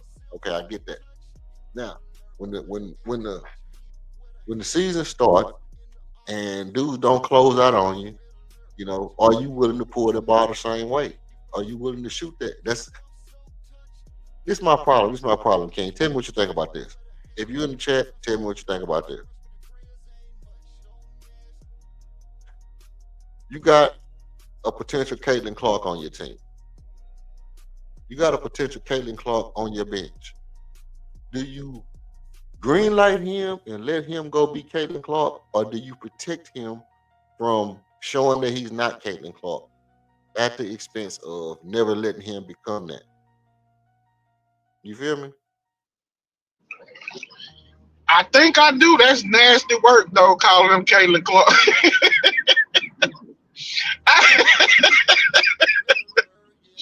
I mean, I get what I get the sentiment of it, but man, that's nasty work, yeah. I really don't know, bro. That's why I said I'm gonna be interested in how MA decides to proceed. Right? Is MA's marching orders gonna be, hey man, we get a certain level of play from Fred, low turnovers. You can trust him in the pick and roll to make the right decision. When he open, he'll get, he'll shoot that shot. He'll create a shot, whatever. You know what I'm saying? Like, he runs the offense, true point guard. That's what I want you to keep. I want us to keep that standard. I want us to have 48 minutes of smart, high intelligence, good defensive point guard play. Or too much credit. Go ahead. or no Cam Whitmore, right? No Jalen Green, and not even no Dylan Brooks, who could create his little mid-range, shot or whatever. I want you to go in there, get your shots up. Don't be reckless, but we need you to help out with the scoring on our second unit. You know what I'm saying? Like Right. that's what we need. Like everybody else coming off the bench with you can't much create their own shot. So you're gonna have to create for yourself and for them. We're gonna need your scoring punch. You can't just be out here coming down, passing it to somebody else, expecting them to do the work. Like I'm gonna need you offensively, to get some shots up, give us some buckets. Like those are two different things. Yep. Now you're right. You're right. I mean, and that's the thing is if you coming off the bench, which to me, if you coming off the bench, at some point you have to be a scorer. You can't just be I'm gonna go in there and steady the ship. You know what I mean? Because the guys who, like I said last night, on Greenlee, shout out to Greenlee exclusive. Like I said last night on the stream, and I said it over here too. Our starting lineup don't average but 80, 88, 89 points a game. So where the other points gonna come from? It's gonna come from guys like Reed Shepard. It's gonna come from Reed Shepard having a hot night, a couple of nights. When he come in the game, we're gonna expect him to light it up. No, Huh? no, I don't agree with that. Sure. I mean, If we, truth be told, if we depending on Reed Shepard to provide scoring for this team, bro, we down bad. say that. Talk to me quick, but You know what I'm saying? Huh? talk to me quick, but don't talk to me slick. Yeah, bro, we down bad if we depending on old Shep, bro. Like aside from the starters, we gonna have probably Jabari and Tari coming off the bench, possibly, or we gonna have Tari and Finish me. DFS. Yeah. DFS coming off the bench. You know what I'm saying? Okay. Most likely, Armin, LP, KD is gonna be on the court with the second unit. Somebody gonna be on that. Most likely. Yeah. I'm gonna taking a bunch of breathers. Or a guy like old Shep is gonna come into the game,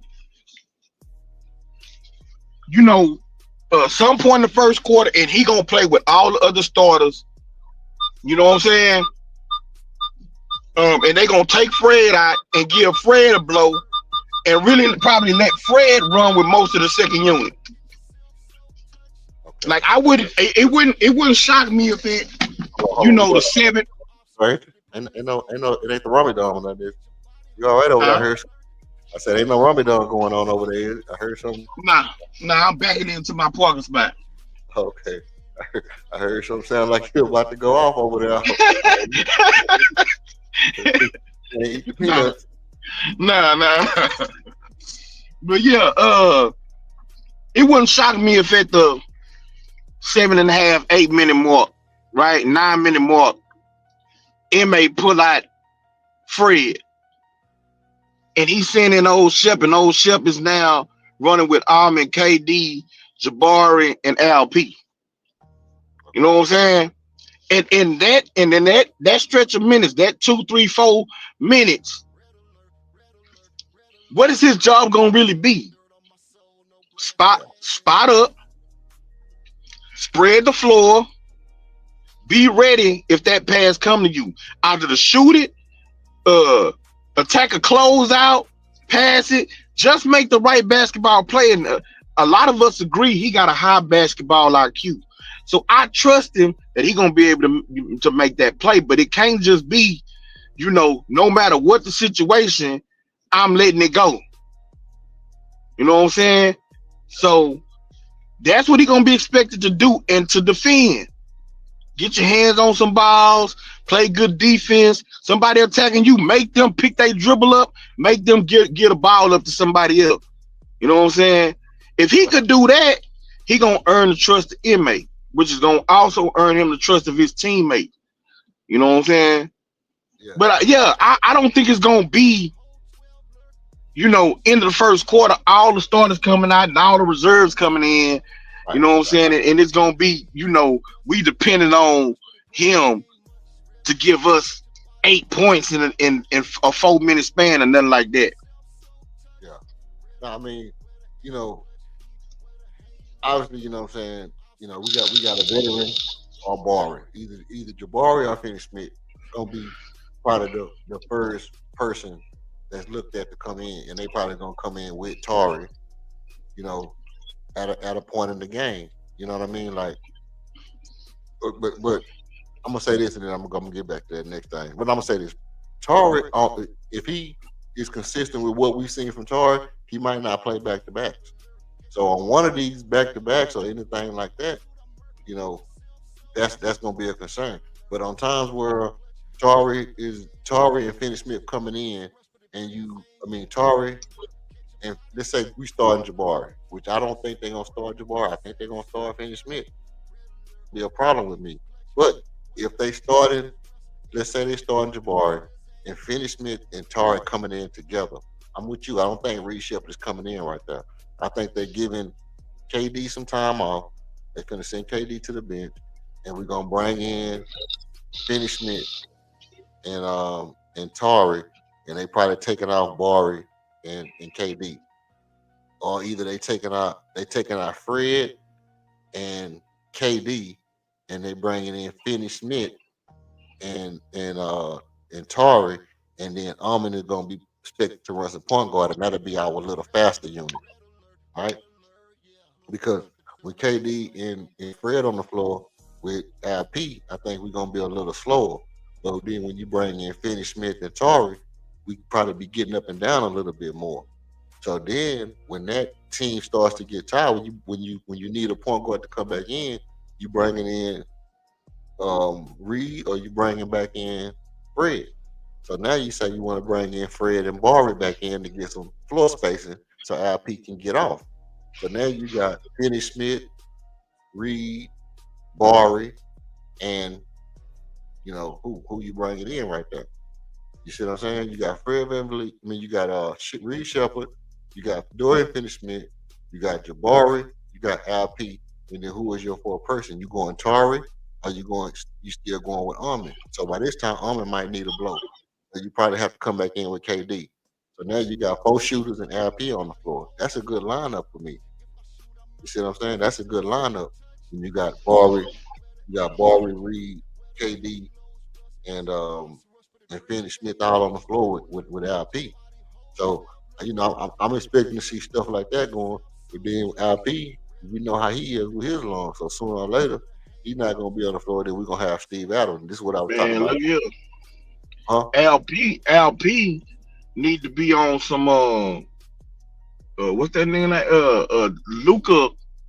Luca level this summer. P90X type shit.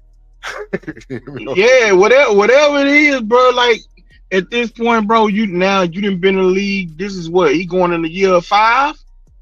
Right. Just like Jalen, it's no excuse for you not to be in condition this year, bro. Yeah. And now you see what the Rockets is on right now. What we trying to get accomplished. All this getting tired after 5 times up and down the court, like that ain't gonna get it. And I really believe the only person that slows our offense down is Fred. Well, Fred If you take Fred out and put in old Shep, they get that unit with LP, KD, Almond, old Shep, and Barry or Finney Smith, right? Yeah. That team can get up and down the court with anybody. Because even if they outrun KD, let's say KD is the old man of the bunch, then you do it the same way that the Dallas Mavericks used to do with Dirk. The 4 people run up the court, get up the court real fast. See if you can get something, a quick basket. If not, you got the old man coming up the court, as the second, and you hand him the ball, he can raise up and shoot, he can attack the closeout, whatever it is. Now KD, can make his move just coming up the court as the secondary, situation. and you can get straight into your offense. Right. So I think Fred is the main one who's gonna slow us down, but I also like the fact of KD off season, and I don't know if this was on purpose or not. I don't know how this all just worked out, but a seed has to be planted where you say your point guard need to be throwing the ball up ahead. Yeah. You know what I'm saying? And they were talking about Indiana, and you say Halliburton to get that inbound play and just throw it up ahead, and that builds that camaraderie, it builds trust throughout the team, and you know what I'm saying? So I'm hoping that plants a seed to Fred, bro. You ain't got to be like James Harden. That's one thing I ain't like about James Harden too, because he wanted to walk the ball up the court every single time. Yeah, that's that Mike D'Antoni though. Yeah, but Mike D'Antoni was 7 seconds or less.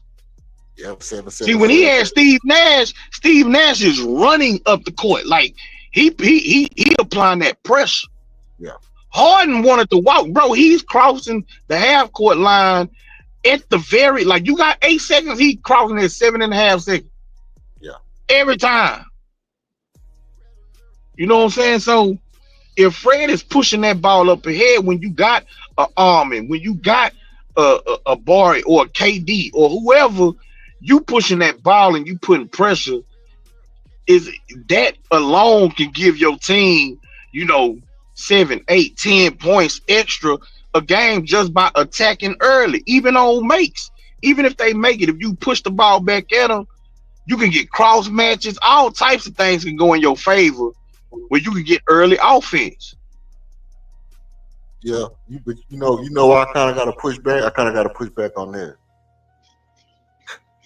I don't know how.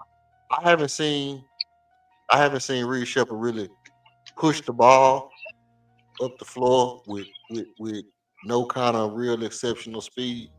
I don't really know. I mean, obviously you've been playing basketball long enough to kind of have it in your wheelhouse, but I haven't seen him just really just get down, just push the ball up full speed up the court and get into something and run a fast break. I didn't ever see Reed Shepard run no real fast breaks last night. I did see him kicking the ball up. I see him and getting the ball to people that were open down the court, but I didn't see him run a fast break.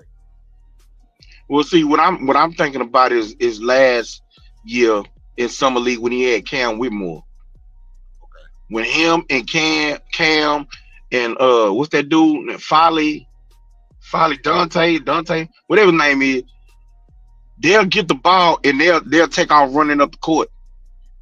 You know what I'm saying? Now he wasn't no blur. He wasn't, you know what I'm saying? He wasn't John Wall or nothing on the fast break, but he was actually running with pace, getting up the court. And so, that's how Cam get a three basically on a break. It's kind of like a secondary break. It ain't a true fast break where you got numbers, but it's a break where you got the defense kind of like, okay, where my man, who I'm picking up, you know what I'm saying? And you get that quick early wide open three, or Cam, running up the court, get baseline and old Shep throwing him the alley where you catching lobs and dunking on people. Yeah. Or you catch Cam basically on a run where he can catch the ball, make one move, and now he at the rim and he rising up on somebody. That's what I'm talking about. Even if let's say it's a make, you inbound the ball to Fred, he throws it up to Armin. Okay. You got Jabari running up, you got LP running up, you got Fred running up. If he's putting that pressure where they know when Armin get the ball, he's in full-blown attack mode, running at people, well, now your shooters just gotta spread out. You know what I'm saying? They just gotta widen out, and defenders are gonna have to go with KD and Jabari running up to the 3-point line. Right. You still got LP coming down the middle of the floor where Armin can throw him a lob, or the people's gonna have to worry about him if they, converge on Armin. That's a dump off pass to LP. That's a dump before the defense get back is even set. If you got old Shep on the floor with Armin, and he's running up the court, and you got shooters, him, Jabari, and let's say KD bringing up the rear. Right. I'm just saying, bro, it creates so many issues for an opposing defense.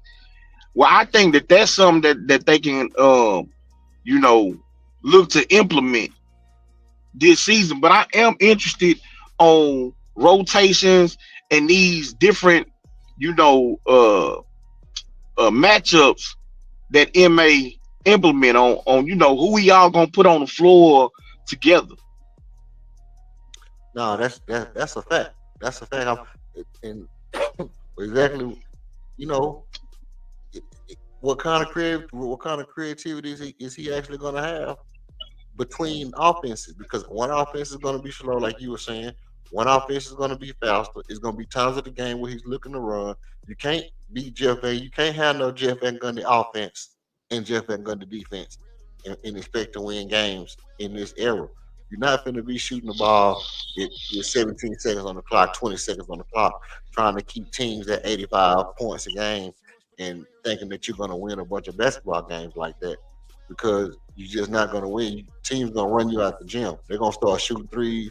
They're going to start shooting mad threes on you when you start getting to the point to where, oh yeah, we're gonna walk the ball up. We're gonna slow pace our offense. We're gonna, get into this little zone and then play this zone, and we're gonna let them shoot three. They just gonna start bombs away on you. They're gonna run you out the gym. So, you know, how is he managing the game from the coach's position, as far as we need to try to have this many positions at this time, this many positions at this time, these positions we need to go here, these positions we need to go there. You know, so I think a lot of people don't realize this. Now, a lot of people don't realize when you playing basketball on a high level, the higher level you get, it's more of management going on than what people think. You know, it is a point to Right. where they count positions and they count how many positions can we get in this amount of time. If my first unit, like I say, my first unit on the court for 7 straight minutes, and I got 5 minutes left in this quarter, when I come in, I expect this second unit to get up more possessions than my first unit. I expect if my second unit come in, and whatever unit that is for this 5 minutes, we might be looking at trying to double, five, or let's say 5 or 10 more possessions in a shorter period of time than my first unit got in, depending on what kind of, how the game looking. And so I'm wondering, how is Ime gonna how is he managing that? How is he managing the possessions per quarter with whatever unit he got? Yeah, I agree. You know what I'm saying? But um, bro, that's gonna be the to me that's gonna be the key, because our foundation is still intact, but the people that we brought in are very integral pieces, and so it's gonna be a balancing act on figuring out who plays well together, how many minutes you want these guys to, to play, because I know he gonna want to bring KD's minutes down. He gonna want to have uh uh Fred's minutes down a little bit. You don't want to be playing these dudes 36, 37, 38 minutes a night at their age. You know Right. what I'm saying? You would probably like to play KD no more than like 33 minutes a game. Fred, 31, 33 minutes a game. Yeah. Finney Smith is 31. We went from the third youngest team to the eighth oldest team. Like, Fact. that's a fact, bro. That's a Uh, fact. In one off season. So we are a veteran team with, a number of young pieces that we depending on. Right. So that's gonna be a band. Steven Adams ain't gonna play a ton of minutes. So you want LP's minutes to be, 34, 35 minutes, right? Yeah. Yeah. I would like for him to keep Almond's minutes intact. I know he a Swiss Army knife, and he gives you great defense, and he pressures put pressure on offense, but bro, you can't have Almond playing 38, 40 minutes, bro. Even though he young, like, he gonna wear down over 82 game season. So you need to keep his minutes in check at 35. Now he could play more than the older guys. Just like I think Jabari, depending on if he's starting or not, if Jabari in the starting lineup, I think Jabari and Ahmed should be both giving you around 35 minutes a game. Yeah. You know what I'm saying? But I don't think MA really is deficient as an offensive coach. I don't necessarily believe that. I think with the players that we got, and he coming to a team and there's not a legitimate number one offensive player, a legitimate number one superstar where he can kind of build the offense around, he can depend on. I don't think he had that. There was so many instances we coming out of timeouts and we run a play and somebody is wide open, getting a wide open look. That's Right. coach. True. Yeah, you know what I'm saying? He admitted that in year one, he kept it 100% basic because he didn't, you trying to learn a new defense. He didn't want to put a whole bunch on them trying to learn a completely new offense with all of the moving parts. So defensively, he put more pressure on them, taught them more things. Offensively, it was strictly pick and roll. You know what I'm saying? And we're going to try to get our point guard to get everybody else involved with it. We could play off of LP. Year two, which was last year, he threw in a little bit more offensively. Okay. A little bit more movement, a little bit more, ball movement, stuff like that. And I think that the offense did improve from year two to year than what it was in year one. Now he got more veterans on the team, DFS, and KD. You already got Fred. Our young guys have now been in the league 4-5 years. So they should all be able to catch on, and KD can help out on the floor as a leader on the floor. Same thing with DFS. Like these dudes have been in the league for a number of years. So now you got more veterans on the court than you got youngsters at any given moment. Yeah. And Old Shep is the only one who's super young, that we got to worry about. Everybody else, like I say, they done been in the league, at least going into year 4, year 5, something like that. So Yeah. he come from Popovich tree, bro. And that's the thing. Like the minutes was so consistent last year. Like, the amount of time the starters played and whatever. And then the rookies, and then the bench coming in, the starters was pretty much playing like 8 minutes. And then the bench was coming in and pretty much, it was like almost consistently per quarter last year. The only person that was just coming in and out like almost sporadically was Tari Eason. He was almost like sporadically throwing in and out the game. So I'm wondering like if because my point is like for Reed Shepard to be at his best, I think a player like Clint Capella that if he's able, first of all, Clint Capella setting screens.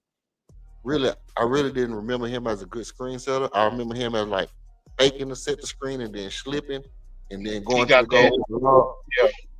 But if he able to actually free up Reed Shepard like a Steven Adams type pick to where he actually can free up Reed Shepard to get off three, that's gonna be important. But at the same time, Steven Adams is not a good lob threat for Reed Shepard. So them different things that I'm thinking about as far as how can you make Reed Shepard better on that second unit? Because you're gonna need some points from him. You're gonna need, the Finney Smith. You're gonna need Finney Smith to help him out by making shots. There's a lot of like the stuff I was saying about the game last night is you're gonna need guys to make him better in order for him to be better. You're gonna need them guys when they catch the ball to knock down shots, knock down open shots. You're gonna need them guys when they set that pick to go ahead and seal that man. And get him open, or go ahead and slip it and get on downhill and be where he supposed to deliver you the ball at. You can't be not, like I was showing the play where the guy was coming like he was gonna set a pick, and then the player was supposed to cut and go, down the lane and reship it through the ball, and wasn't nobody there. And so he kind of pulled it back, and then the dude was able to get the steal. And I'm like, obviously he used to seeing Armin and Tari, they going to yamming that, or Cam Whitmore, they gonna already be there. They going to yam that. So he was Yeah. expecting that dude. As soon as the man pushed up towards the defender, he was expecting like, oh, this is what Cam would have already been going towards the rim. I'm dropping this off. And the dude didn't dive. And so when the dude didn't dive, Reed Shepard kind of pulled the pass and the dude got the steal. And so like, Right. you know, I don't that's where I feel like being on the team with the veterans, they're gonna do the stuff that Reed Shepard is expecting them to do, and it's gonna make him look better. Um, but it's also gonna be for Ime to, which which kind of goes back to my point. At what point do you say, you know, I see the potential in this guy. I have to unlock it. That's what I'm saying. That's what I was saying about the Caitlin Clark thing. I mean, you know, not only is he marketable from the you know uh the America Media standpoint. media standpoint, America kind of need this kind of imagery kind of player, and it's hot right now in the street, and he can be that Allen, he can be that uh you know American child type feel. She can shoot the line. He got a good basketball game. Wholesome. You know, parents, nice people. Sports background, and from a business standpoint, like I be looking at, I be saying, like from a business standpoint, you might kind of have to invest. I know, like Stone saying, we're not a developmental team, but when you really think about it, peep game.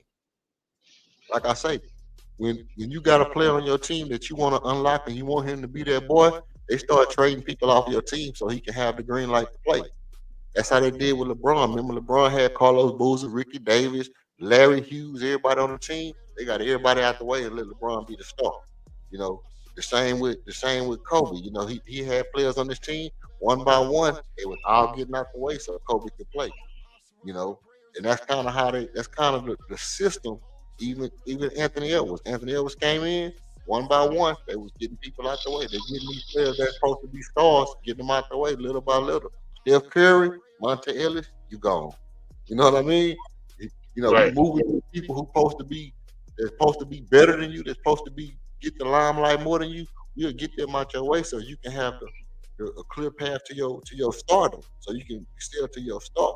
And so now that I'm looking back on it, and I was saying, damn man, they really got rid of Cam and Jalen. Now that I'm looking back on it, I'm saying, was this an intentional move to open up the door for Reed Shepard to get to his stardom instead of putting Reed Shepard in the room to trade him? And now they saying Amon Thompson is gonna be the guy. So you got Amon who gonna be your star.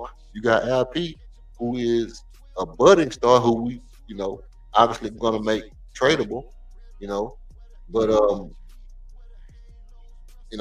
LP is not expendable. But I think with Reed Shepard being that guy that they was like, well, we leaving him out of trade packages right now.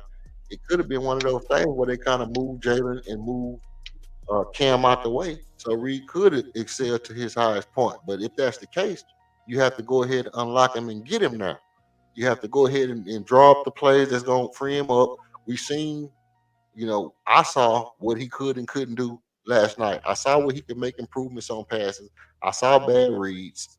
I saw bad reads where he didn't read the defense quite right and got stripped. I saw that like two or three times. And I saw plays where he did make great reads and snapped the ball and moved it around to where, he can show he can be effective. But I also saw great reads on pick and rolls, you know, to where if the dude give him an inch of space on that pick, if that pick come and the dude don't go ahead and don't go ahead and commit to shutting down the shot or running him off the 3-point line, he can stop right there and take a fundamental jumper, and it's gonna be a high percentage shot for him. It's gonna be, to me, I mean, as close as you're gonna get to 43, 45% from that pick and roll. If that guy don't commit to running him off the line or contesting the shot, I think that's a 45% shot for him, at the least. and then he shot 4 from 6 from 3 last night, and some of them shots was just come down. Okay, Wait, one nah, read, I thought he went 6 of 15. 6 of 15. Oh wow, let me look again. I saw it said 4 of 6, 4 of 6 from three Yeah, that was pointers. probably in the second half. He shot 9 of 17 from the field, 4 of 6 and 3 pointers. I don't know. This is what I'm reading right here. For last night. I think it said last night. Let me see. Read Sugar Because Free. I saw it that he went 10 for 25 from the flow overall, and he was 6 of 15 from 3-point line. All right, well, somebody might be they might be whipping the books for him. You know what I mean? Somebody might be cooking the books for that boy, man. Because he had 28. He had 28. Oh, 23. So this must be old. But they got two different things going at once over here. Oh yeah, this old right here. Yeah. This one, he had 28 points. So he had 28 points, 8 rebounds, 4 assists, 4 rebounds, 3 steals, and then it switched to a whole different article at the same time. Right.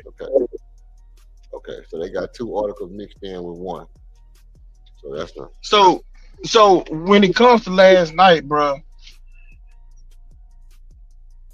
it's only so much I read into it because I understand that number one, he's playing with a bunch of dudes he ain't never played with before. facts. Like remember, he was the sole draft pick last year. Well, in previous years, we was drafting 2 dudes a year.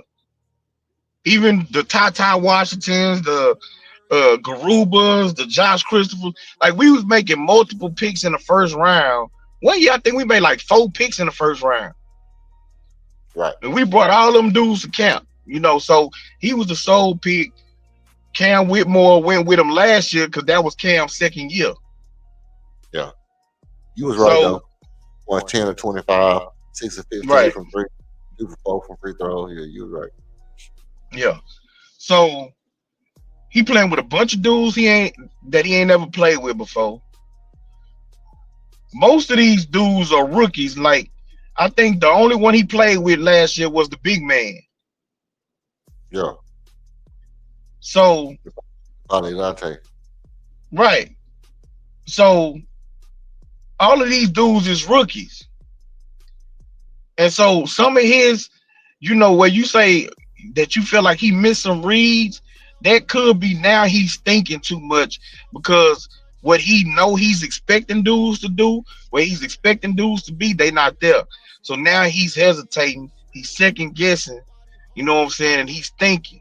And that hesitation is probably what could have led to those turnovers. I'm not shooting him no bail. I'm just saying it's so much that I read into it. What I'm looking for is aggressiveness, like I said, aggressiveness, that he's looking for a shot, that he's playing defense. The getting steals, that was prevalent for him coming out of college. So that's what I want to see. Is he still aggressive where he's looking for steals? You know what I'm saying? Picking people's pockets, jumping passing lanes, all those things that just naturally comes to him. And on defense, those are things that he can naturally do just playing man-to-man defense. The blocks. Like, I don't know who it was I heard on Greenleaf show was talking about, well, it wasn't on Greenleaf show. It was somebody else who was saying if he get beat during regular games, he ain't going to be able to make back up that ground and get those steals or get those blocks. I disagree. That's cap. That's because he was in college. Right. That's what I'm saying. Like, this is something that we have routinely seen from him. So to say that's, he can only do it in summer league, like that's just false. Because we seen him do it in college. We seen him get steals in regular season games last year. He got steals in summer league last year, blocks too. Like coming out of college for a guard, I think he was number 1 in college on block shots for a guard. Right. He was top 3 in steals as a guard. And this is what I was telling Greenleaf and J-Dog that year that we drafted him when I was advocating for him. And they were saying, man, he too small, he can't play deep. And I was telling them, bro, he a good defender. Yeah. He's a damn good passer too. Yeah. And that's why I said, to me, he's the best passer on the team right now. Yeah, King. I think, you know, I might be wrong, man, but it might only been a few of us that was out there pounding the pavement for Reed Shepard. It was. I know it was one other person that was making a lot of noise about him. And it might have been you, it might have been me, you, and somebody else, but it wasn't a lot of guys that were saying, I'm talking about from the go. I'm talking about from go, because it was people that were talking about, you know, other point guards and, you know, this, that, and the third. And I was like, nah, look, it's only 4 people in this draft that I'm sold on. That I'm sold for a fact. And I told you this the other night before the game started, didn't I? I said the 4, and you laughed. You laughed at me. Hold on. I'm drawing something over here. Okay. Donovan Clingan, right? I said I said Reed Shepard, and who else did I say? Them the only 3 I remember. I said Kyle Filipowski, and you bust out laughing. I said who? Kyle Filipowski. I don't even know him. Okay, well, let me tell you about Kyle Filipowski. Kyle Filipowski had bust them boys here for 32 last night. He played. They played against was it against the Bulls? He was here for 32 points last night. Oh man, Kyle was getting buckets, man. Kyle get buckets, bro. Yeah, I don't remember no Filipowski, but coming out, I said, because at the time we had LP and we had Landale, right? So I told him I would take Sar because he brought something to the table that the other dudes didn't have. He was a lob threat, he was a damn good defender, and he was a legitimate shot blocker as a 7-footer. The boy who went to Atlanta, Zachary Reese-Shea. Yeah. I told him I'd take him over Old Shep. Old Shep was 3rd on my board. And then it was Topic.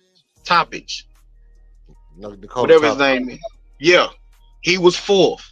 I told him them was the 4. Klingon, I didn't want Klingon at all. And I told him if the Rockets traded down, I would have rather Zach Edey over Klingon. Okay. But I was stomping the table hard for Reed Shepard. Hold on. So Edey is the tallest one. Klingon is the one that Memphis got, right? Blazers got Memphis got Edey. Okay, so and Klingon went to Portland. Yeah. Now Edey's the taller one. He said like 7'2". Nah, one of them is like 7'2", and one of them is like 7'4", 7'5", or something bigger, right? Nah. So Klingon is a straight 7-footer. Zach Edey, he could be 7'4". He like 7'4" or something. But yeah, he extreme. He really tall. Now Zach Edey is better laterally. I mean, Klingon is better laterally than Edey, but Edey's more talented. Like he can give you something on both ends of the court. Right. Yeah. Klingon is the one they said he probably gonna develop a little jumper or something. You know, they say he might develop. Yeah, they hoping. Yeah. Zach Edey already got a jumper. He had a jumper coming in. Yeah. But I look, because when March Madness hit, you know, that's when I really I do a little scouting before time. Like right now, I start scouting what's gonna happen in the season. You know, guys that's going into college, who they expecting to do what, this, that, and the third. But then I'll watch a little bit here and again. And then when March Madness come in, that's when I really want to lock in and watch and see who doing what in the tournament. because that's how you really get a feel for how they're gonna be in the league. How they're gonna perform when the lights bright. Right. And the players that I seen balling out of control was Donovan Clingan, Zach Edey. Zach Edey, had been balling out of control, but he was dominant in the Western College. Donovan Clingan was dominant in the March Madness. Kyle Filipowski was getting buckets, bro. I mean, he one of them players because to me, he one of them players like he got the all around game. I was like, for a player to have all the he put me in the mind of like a Kelly Olynyk type player. You know what I mean? He like a Kelly Olynyk type player. Like he ain't he ain't nothing to sleep on. He a real bucket getter. He a real live bucket getter in real life. He might not be no star player, which I thought he had star potential, but he a real bucket getter. He showed last night what exactly what I was talking about. He went out there and put up 30 points. He just doing whatever he wanted to do. But then I said, I said straight like this on everybody platform. It's only one thing. It's only the one thing you can't teach is height. You can't teach that height. So Yeah, that's what J Dog and them kept on saying, man. I don't care about that, man. I do because if you height and you use your height and you dominant and you got that dog mentality and you got a high energy and you got high IQ to go with your height, you're gonna be good, especially when everybody else is 6'6", 6'5". So I was like, you know what? I always say this. Listen, I always say this. At some point, you got to not follow the trends. You got to be looking to break the league open. You got to be looking to break the league open. You got to be looking to do something that's better than what everybody else is doing. And so my mind frame was, if everybody want to stay little, okay, but you go out and get you one of these big guys that really can play, that really want to put the ball in the basket, and they don't mind standing up under here, being lateral, stopping you from doing all that, going to the goal and doing floaters. Get you one of these big guys. I said, but my mind frame is you can't teach 59% from three. You can't teach 59% from three. That's something that somebody just can flat out do. You can just do it. When you shoot 59% from 3-point land, you can just flat out shoot the ball from anywhere past that arc. And if you can shoot like that, that translates. I don't care what nobody say about nothing. That's going to translate to the NBA if they get you open shots. Because it's no different than like you're not going on no shooting slump that lasts 5 years. You might go on a 1 year shooting slump.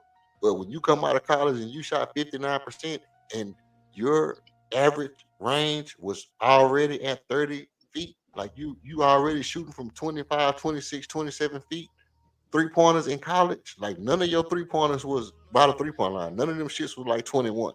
All your shits was like 25, 26.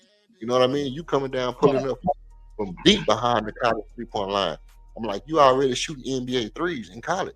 So that translates, and you don't find players that shoot like that from like what's it wasn't like what's the dude that came out and went to Milwaukee that was supposed to be a good shooter, and then the dude went to Sacramento supposed to be a good shooter.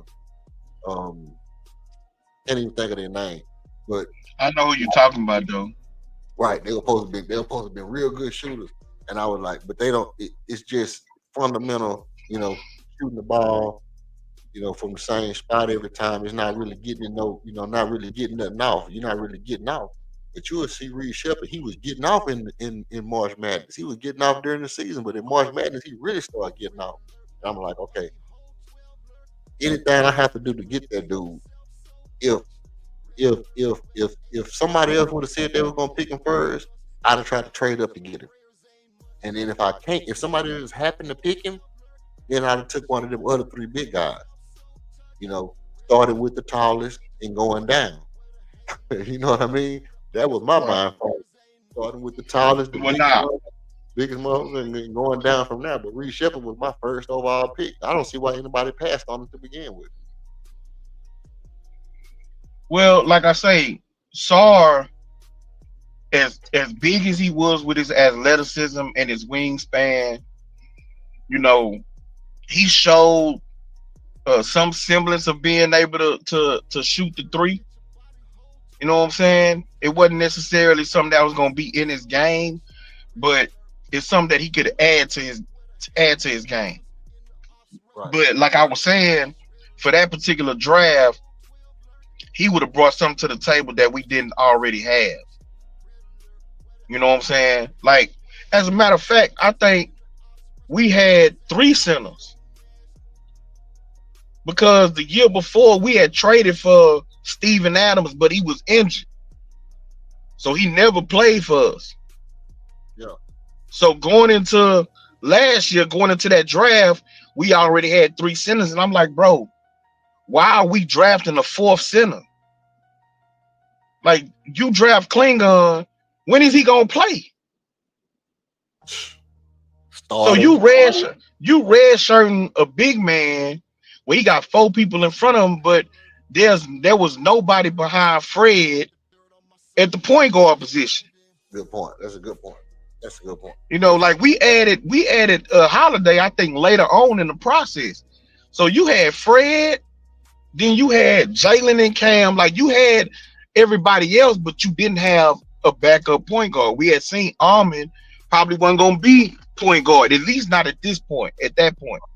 Right, right. So that's why I was saying, bro, Reed Shepard gotta be the pick. Yeah. He Hey, look at provides a need, a position of need, but also his shooting ability. We needed shooting.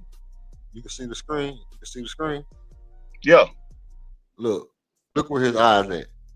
This what I be talking about stuff that, to me, this what I feel like makes you like, if you look at the defender that's right to his right, his eyes ain't focused like Reed Shepard eyes focused.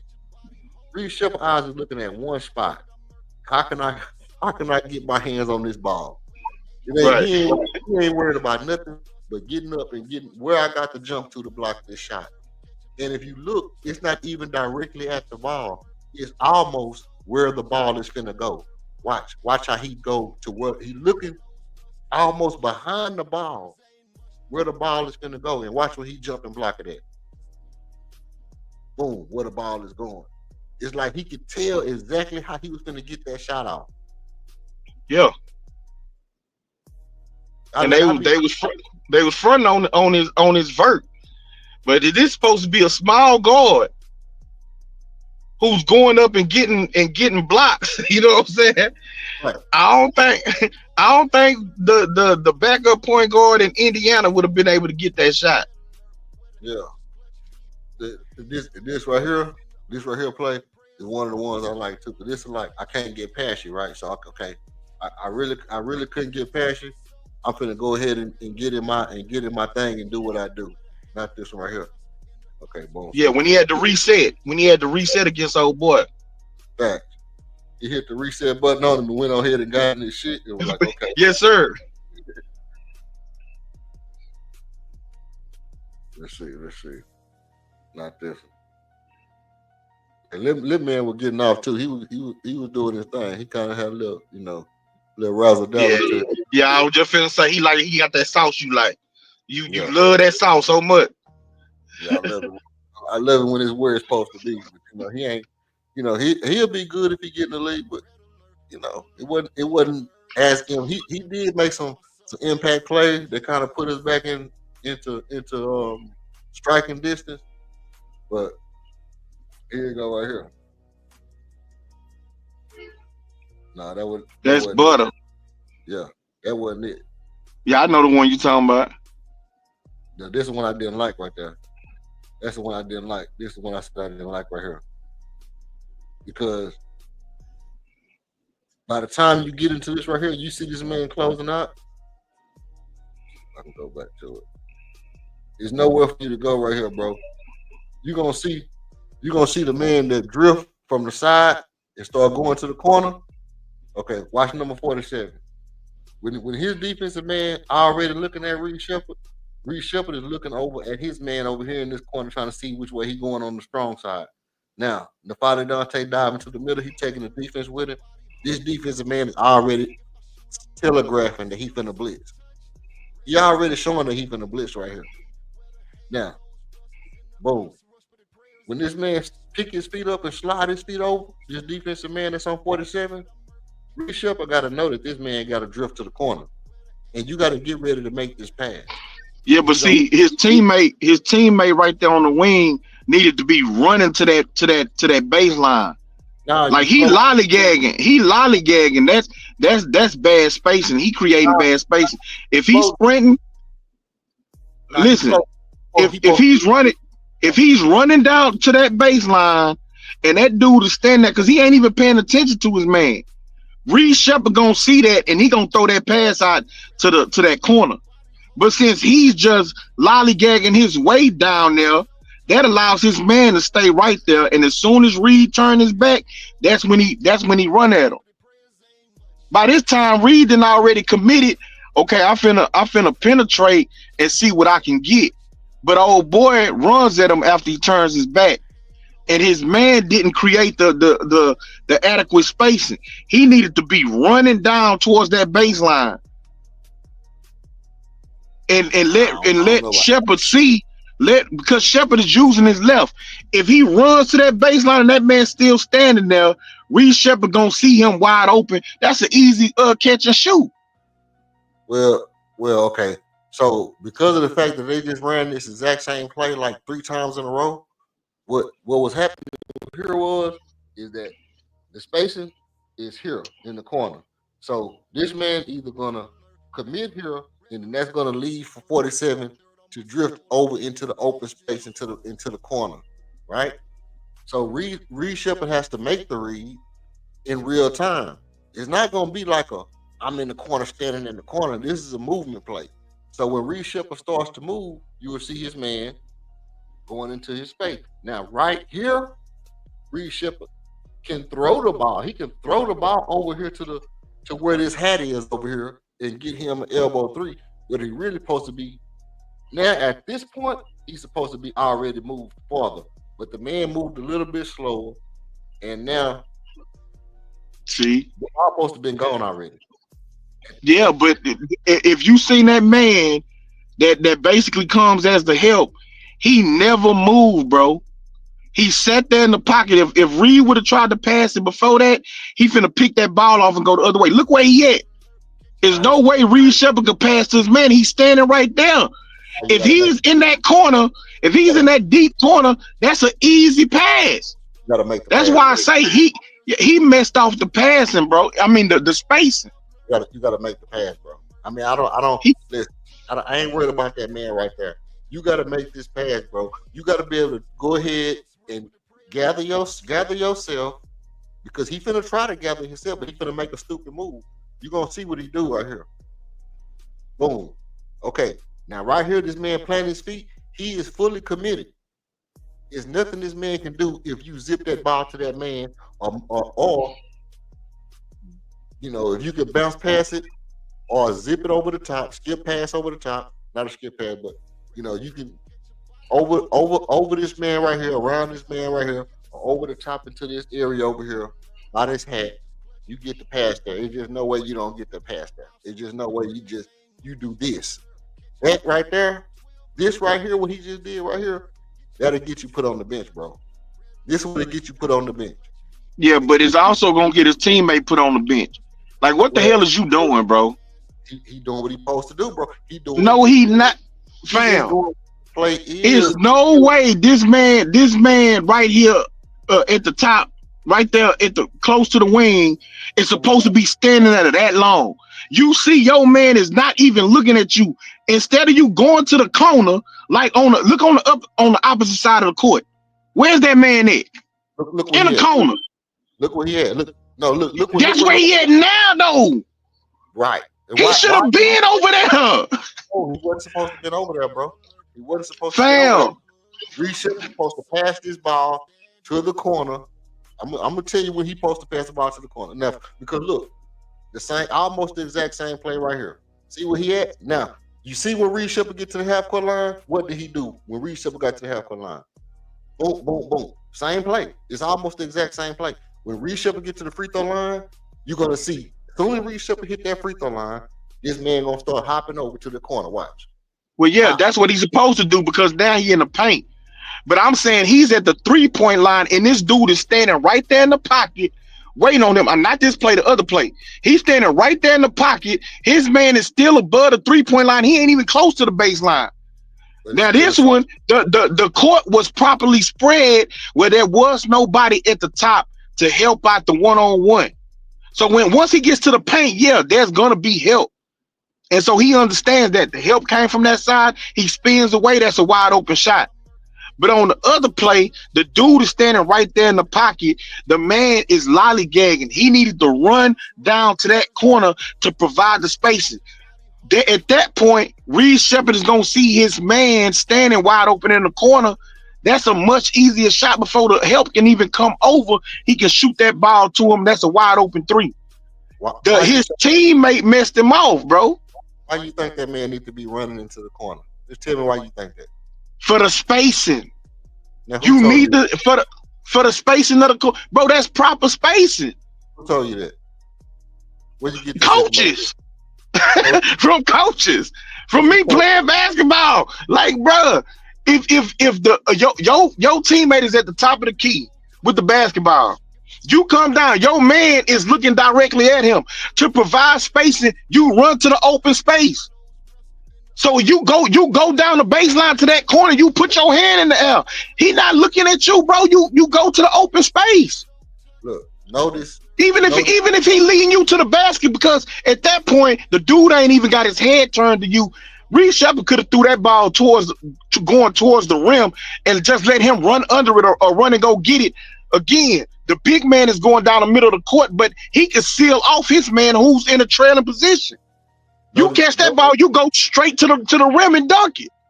Notice that every time Reed Shepherd has the ball, a man is going to wait until he starts his move before they start to drift into the corner. Watch this. I want you to watch this, so you can you can be a witness. What I be telling people, I don't be just making up basketball stuff. I be knowing what I be. Oh. That's trap. No, they were trapping him because his man, after the pick left, his man stayed with him, and a big man also was stayed with him because it looked like it was a switch. I'm talking but the small dude didn't go with the big man, because if you see somebody's wide open in the corner, they had to rotate. But they went to trap Reed Shepherd. Yeah, but I'm talking about the fact that I think it's Cam Matthews. He did not start to drift into that corner until Reed Shepherd make it. Look, first of all, you got two men up here. I don't know why both of these dudes up here. One of these dudes wasn't supposed to be, but the one that knew what he was doing, he's spacing. The spacing is right here. The spacing is right here. Now, when Reed Shepherd makes his move towards this side of the court, there go your strong side, there go your weak side. When Reed Shepherd starts to make his move towards this side of the court, as the defense moves, he's going to move with the defense. If the defense sit right there, he's going to wait until the defense makes a move. When Reed Shepherd starts to commit to his move, you're going to see look like. But fam, let me finish. I was trying to catch you before you started the playback, but go ahead. Okay. When Reed Shepherd starts to make his move, Cam Matthews, by the time Reed Shepherd crossed this 3-point line, when Reed Shepherd is committed to his move, Cam Shepherd going to take a step, and when the defense starts to move, he's going to start to slide into the corner. Now, what you going to say? So what I'm saying is, look at this picture right now. You got two people basically on Reed Shepherd. The man in the corner, I guess that's Matthews. With where he's at, that basically has three people that's able to converge on Reed Shepherd. Why is that? Because that man that's right there towards the elbow is up too high. If he was down in that corner, like on the opposite side, look on the opposite side. Look where that man is. That man is all the way down towards the baseline. If he was also all the way towards the baseline, this is a much easier pass for the diving man because it's two on him. And the dude who's on the opposite side, he's trying to play center field, right? He's trying to guard two people at one time. So if the court is spaced properly, then that provides a clearer window for your guard. Right now, all Reed Shepherd is seeing is all of these black jerseys in front of him that's obscuring his vision and ability to make passes. That's why I'm saying he needed to be further in the corner to provide spacing for your team. This is horrible spacing, bro. Yeah, now that's true. It's horrible spacing, but that's not at all the point I was talking about. I'm talking about the bad read on the defense on the other play by Reed Shepard. This particular play is going to be a good read by Reed Shepard, but it's still going to be the same read by the man who slides along this baseline, slide along this out of bounds line as the play starts to operate. Boom, boom, boom. Great read. This particular play was a great read, even though the man that was doing that, this other man that was out there at the top of the key, I'm not sure exactly if he was supposed to be trying to set a pick or something while he was out there. Looked like Harris. I don't know if he was supposed to be setting the screen or something, or just spacing as a 3-point spacer. And I don't know if he's supposed to be a 3-point space out here, even though he's not that. This dude number 19 exactly where he's supposed to be, and Cam Matthews did exactly what he was supposed to be. And this was a great read by Reed Shepard, even though the offense wasn't the same play. He made something out of it, but the spacing was horrible. Like that put him in a very tough situation to have to try and make that pass with all those bodies around him. He wouldn't have had that situation had his teammates spaced out the court properly. And that's what I'm talking about on that other play. If dude is down in the corner where the dude that's guarding him don't get to just sit in the pocket and then attack Reed and force that turnover, that's because the spacing was bad. He's attacking to his left. The dude is standing right there. Like, you got to run the open space, bro.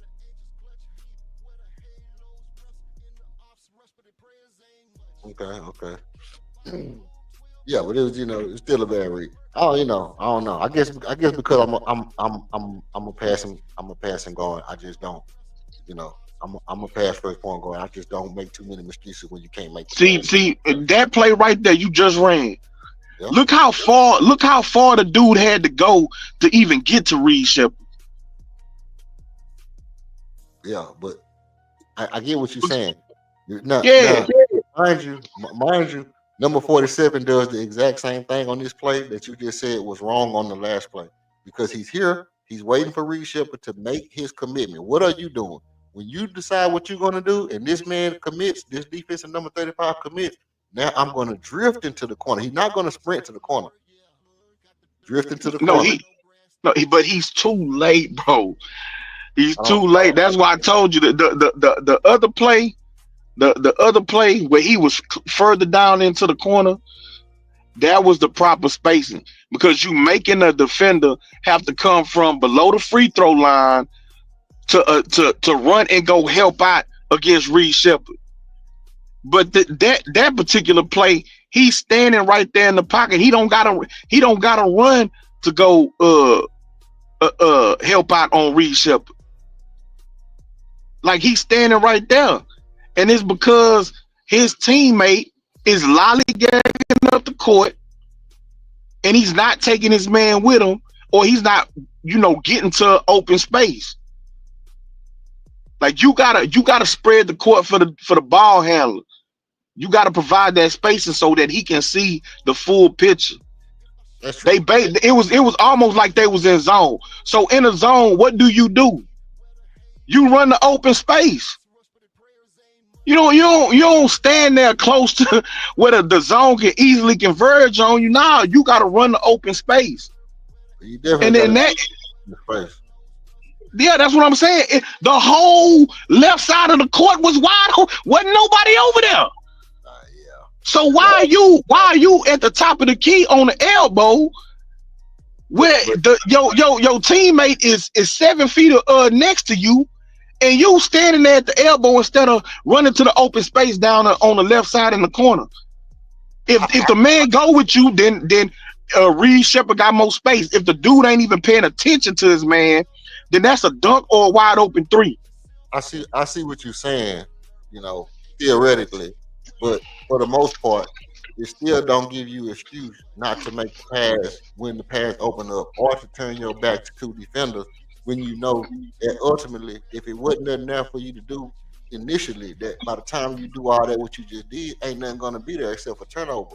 The bottom line is, if he don't make better plays than that, we know why he's not getting playing time. Now, I'm gonna go back to it again, and I'm gonna show you exactly where I get off the Reed Shepard boat at. Like I say, he did some great stuff. He did some great stuff. But on that particular play, on this particular play, no matter how you skin it, bro, no matter how you skin it, you you gotta come off that ball when the ball is moving, or you gotta go ahead and go. You can't turn your back and let guys trap you. Like you say, you know basketball. You can't turn your back and then jump in the air and not have no place to go with the ball and let the trap go ahead and converge on you. Is just something that you can't do. You got to go ahead and get off that peel before the whole trap comes. I'm trying to find out where that play is. I'm pretty sure it's right around here. I don't want to too much with it, but okay, here you go. Look where is it? Look where he at. And this See, that's one, what I'm saying. this His one, man, that dude is all the way down below the free throw line. He this one. comes to help once Reed Shepard gets into the paint. Look where his man is at. He closer to the baseline. Now he's still floating, but I'm saying at the start of that play, he was already below the free throw line. His man had to be there with him. That provided the spacing. The next That's play, look where he at now. right. That's my point right there. That's my point. I know, but the play just getting down here, and if you look at the way the structure of the play set up, the Divers is a different place to begin with. But let's focus on Reed Shepard. Okay, let's for the sake of not over emphasizing what ain't important, because number 47 is probably going to be the least important person in this whole entire conversation.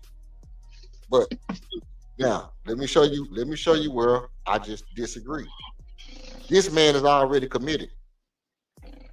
This man, number 35, explain to me, why is it that Reed Shepard to you is not getting fought for not being able to zip this ball around this man?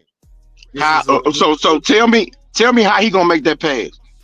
This dude is right there, basically then cut him off. So if he try to throw it over the top, that dude finna jump in the air and knock that ball. If he try and just throw it trying to go around him, that dude is going the other way for a fast break. All day with my left hand right here. All day. Let me tell you something. He's in the pocket. He's in the pocket. Look where dude at. As soon as he picks up that ball is going the other way for a fast break, bro. That's the same. The way where he's positioned. If you remember, at some point in the game, I don't remember if it was early in the game, Reed Shepard was in this exact same spot, and a dude tried to make a pass like that, but it was on the opposite side. What did Reed Shepard do? Picked it off and ran the other way for a dunk. He's in the exact same spot that Reed Shepard was, but Reed Shepard was on the opposite end. And that dude tried to make this pass that you saying he should make, and it turned into a fast break dunk. That's a fact. What I'm saying is all day, every day of my life, when I see this happen, I'm making the pass. I don't care who you think you is, bro. I don't care who you think you is. If I'm on the court with you and that dude come up, dart over across towards like that to me, and I see that you already moving and ain't nobody in the passing lane. Nobody's in the passing lane. There's nobody with their feet planted looking to run down the court with a passing lane. It's a dude in contest right here that trying to trap me, and I got that much time to get this pass off. This is what I'm not gonna do. This what I'm not gonna do is this right here. Watch. That's what I'm not gonna do. That right there is what I'm not gonna do, bro. That's just me personally. I'm talking about me personally. I don't care if I got to bounce pass between your legs, if I got to jump in the air like he jumped in the air and pass the ball. I don't care if I got to throw it behind my back, Alfred Şengün over my shoulder. No way in hell, bro, am I finna do this right here and then turn the ball and keep dribbling it and then let you come over the top and continue your defense on me and steal the ball, bro. Yeah, but you're gonna turn the ball over. You're gonna turn the ball over regardless. Not right. If you think that you're gonna make that pass and your teammate got that type of space and that dude is standing in the pocket like that, you gonna turn the ball over. It doesn't matter on if it's gonna be a dunk or if it's gonna be a turnover and they fast break going the other way. They I'm got making, numbers. bro. I'm making this pass, bro. Even, All right. even, even right here, I'm still saying I even think he could have made the pass. I don't know what he was thinking right here because I even think right here he could have made this pass. I just don't see it. So fam, In my I'm finna mind. get on. I'm finna get on this clock, man. Okay, But if well you you gonna get keep cooking, I'm gonna keep listening. Yeah. okay. I'm finna cook a little while longer. I'm probably gonna get off here 'cause I didn't even plan on being on here this long, but yeah. But nah, look, All man, right. look, I appreciate you coming up. You know what I mean? We can chop it up. Already. We'll see how he you know, we'll see how he do tomorrow. We'll come back with it, man. Already. Yeah, I'm out tomorrow, man. So pre-game, post-game. You know what I'm saying? We can chop it up. All right, man. Appreciate you, King. All right, homie. Salute. Look, now I I get what he's saying about the space and not being there. It's also something to be said about if you are the guy, if you are a special player or not, bro. If you a special player or not, do you give? Are you giving him the pass because he's not supposed to be able to do it, or are you like me and saying the kind of players that I like make this pass? They make it happen right here, and that's just me. The kind of players that I like, they make this happen. They make this pass happen some kind of way. You know, can I imagine how to make it happen? Yep, you got one right here between his legs, not right there, but a little bit earlier. You got one where you see him coming, you can go between your legs. You got one where you can just zip it with your left hand. Right here, I'm with my left hand. Whoop. As soon as I see him step over there, I'm with my left hand real quick. Whoop. I'm gone. That ball gone out of my hand already. There's no way that I let this guy come all the way over here to my face and do that right there. That's just me personally. Now, do I get the fact that maybe this guy had a little bad spacing? Maybe. But he's still calling for the ball. That's insane. Now the ball gone, bro.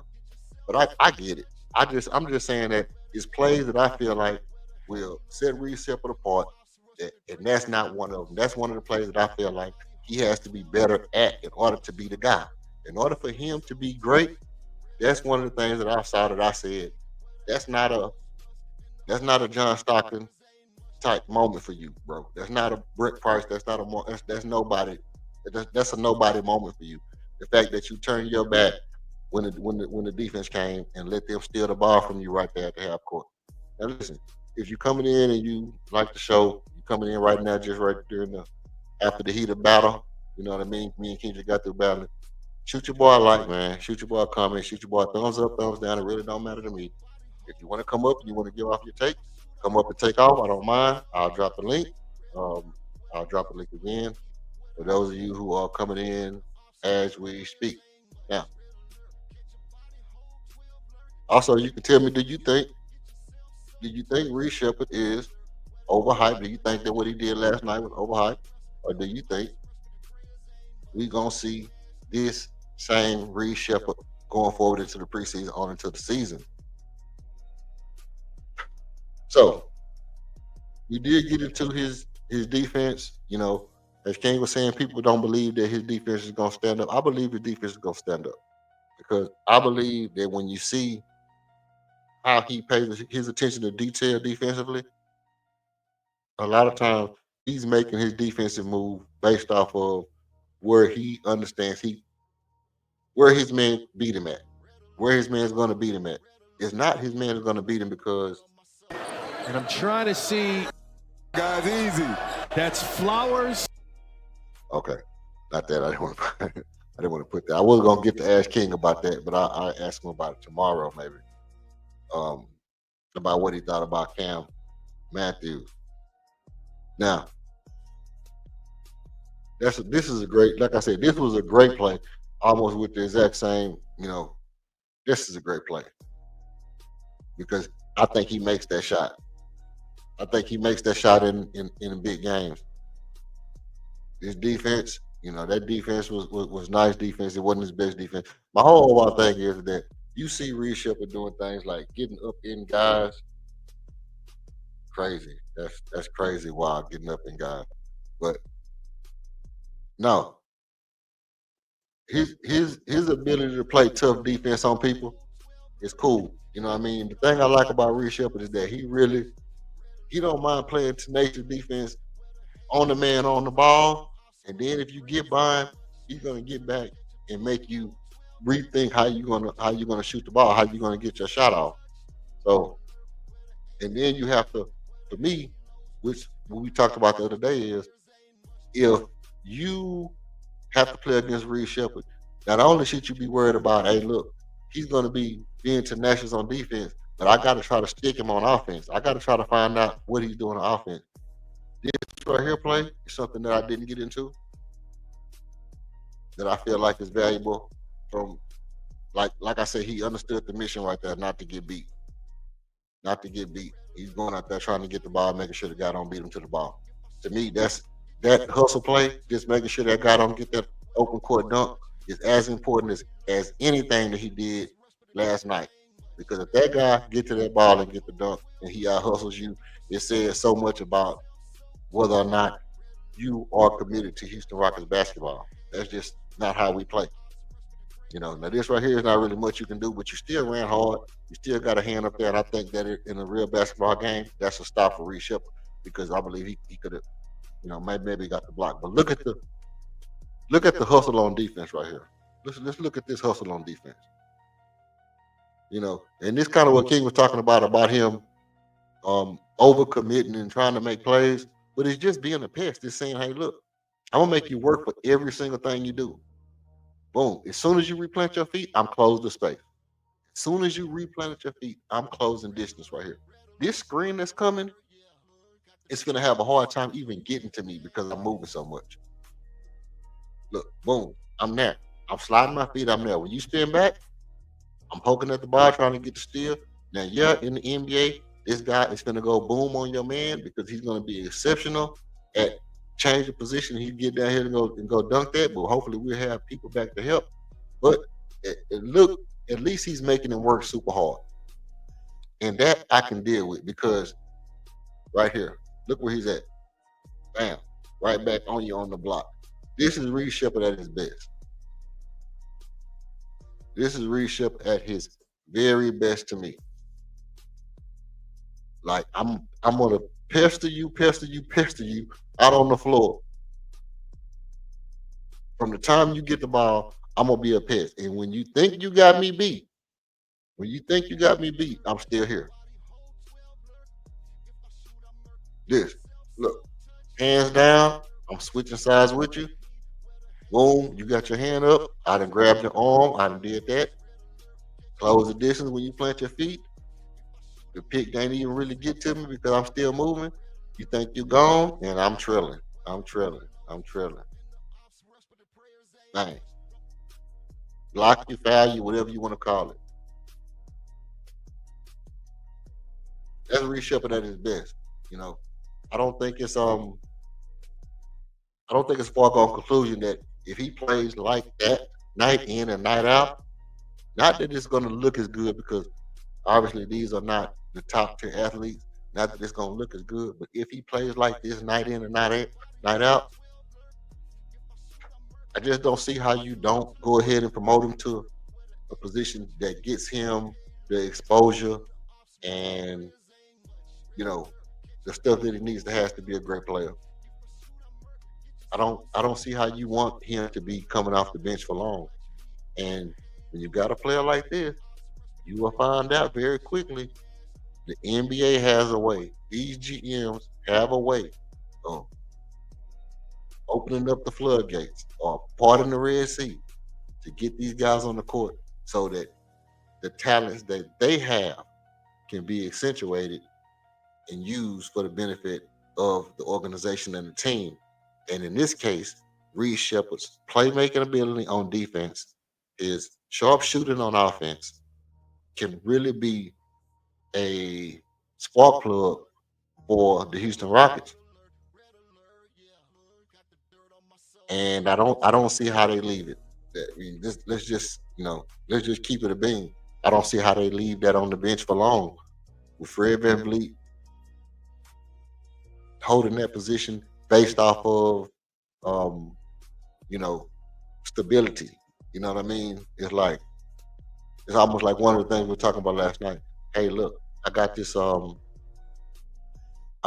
Buick Park Ave, you know, and it's just a stable, nice stable car, a nice old Buick Park Avenue. And on the other hand side, I got this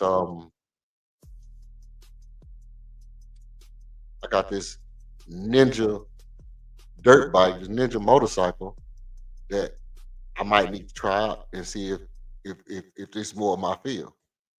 I might need to see if this more what I feel like. I might need to feel, see if I'm into something that's going to take me to another level, or do I just want to push this Buick Park Ave and just be consistently, you know, riding around in the Buick Park Ave, or am I going to be up on this Ninja motorcycle? Is that going to be my new wave right now? So that's kind of how I look at it. I don't think not that I have a problem with Fred VanVleet, not that I have a problem with Kevin Durant, not that I have a problem with Dorian Finney-Smith, even though the eighth oldest team from the third youngest team is insane. But I do have a problem thinking, Steve Nash was on the Dallas Mavericks, on the Dallas Maverick. So I don't know if it's is or what, but it wasn't until he really got to Phoenix that he took off. Do we want to have our guy go to another team before he takes off? Well, we saw Jalen gone, Cam gone. We got two guys that we really had a lot of um, high hopes, and both of them were offensive, players that really can put highlight reels together over the course of a season. We expect those guys to put highlight reels together over the course of the season. By the same token, we just opened up a path for Reece Shepard, Armin Thompson to do the same here in Houston. Um, how long do we give him? How long do we give him to just be, you know, on the bench, come off shooting threes? Or are you cool with that? Let me know. Let me know. Just tell me. Tell me overall, you know what? If we have ourselves, if we drafted ourselves a third overall pick and he not special, he's just a consistent shooter. If we drafted ourselves a third overall pick and he's just a consistent shooter and you cool with that, be cool with it. Stand on business. Say it. I don't think I would. I wouldn't say it. I wouldn't accept it. I wouldn't say, hey, that's what I expect from the guy. I'm always expecting a guy to be able to live up to his potential. I'm always saying, from my standards, from my standards, I'm expecting to see if is he going to be one of those guys that people think about when they think about something. Are you going to be arguably the you know the guy that people say, can he be as good as Steph as a shooter? You know, like, is that not what you want from the dude? Like, let's be real. Don't cap. Don't, you know what I mean? Don't front on me, man. Don't front on me. Are you gonna seriously say that deep down inside you don't want Reece Shepard to be as good? I heard somebody call him. I don't even know if I can say it on air, but let's just say it rhymes with propane Curry. So we're gonna just call him the propane Curry, but it wasn't propane. It was the other word. It sounds something like propane, and that was funny to me because ultimately, do you think that, like, I mean, just honestly, you want a guy to be the best shooter he can be, or are you satisfied if he's Steve Kerr? Like, I'm averaging 45, 46, 47 on threes, but it's on the volume of when I come off the bench and you need a big three. It's the volume. When I come off the bench, you know, maybe two times a game, I'm gonna hit you a 3-pointer and I'm gonna go back to the bench and chill. Is that cool for a third overall pick? Or do you want that? I'm gonna come in every night and I'm probably gonna get you 26 points. I'm probably gonna hit you, probably gonna hit you 4, 5 threes a game, 5, 6 threes a game. You know, do you want that?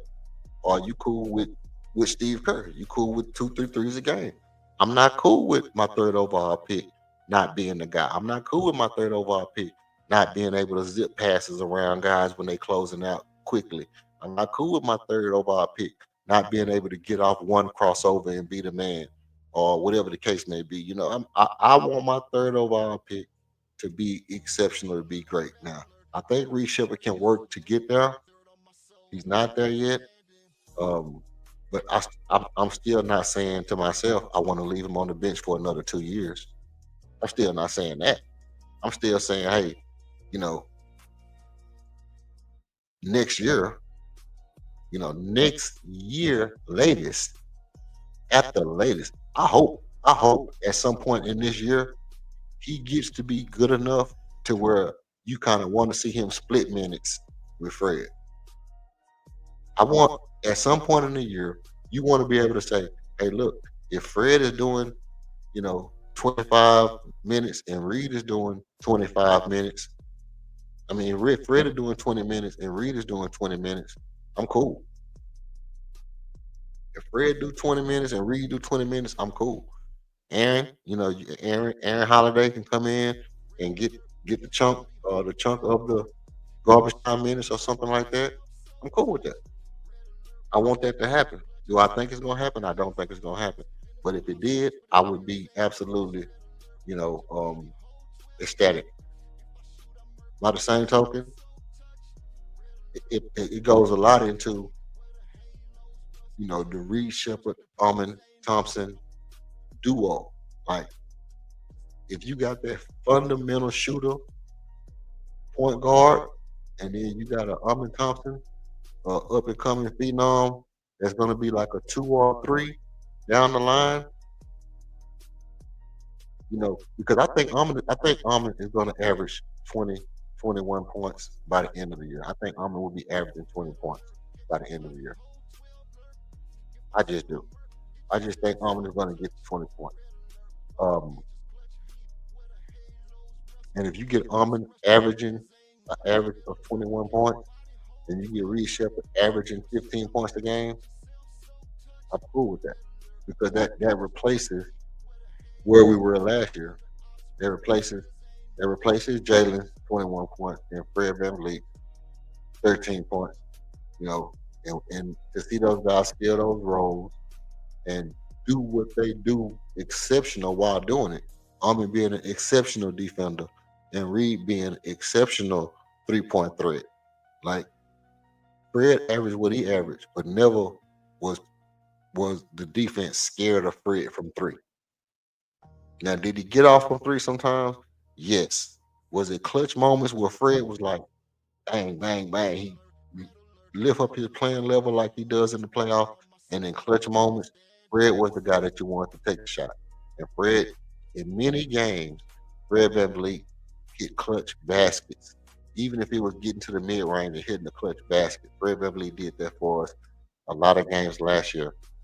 But it was never a point to where guys were like, dang, I do not want to be out here guarding Fred VanVleet tonight. I don't think that's going to be the case with Reed Shepard when Reed Shepard gets on a roll. When Reed Shepard gets hot, I believe it's going to be a point to where people are going to look at Reed Shepard, and when they pull up on their schedule, they're going to be like, shh, man, I don't want to be out here holding this dude tonight. I don't want to be out here holding this dude. This dude going to be launching.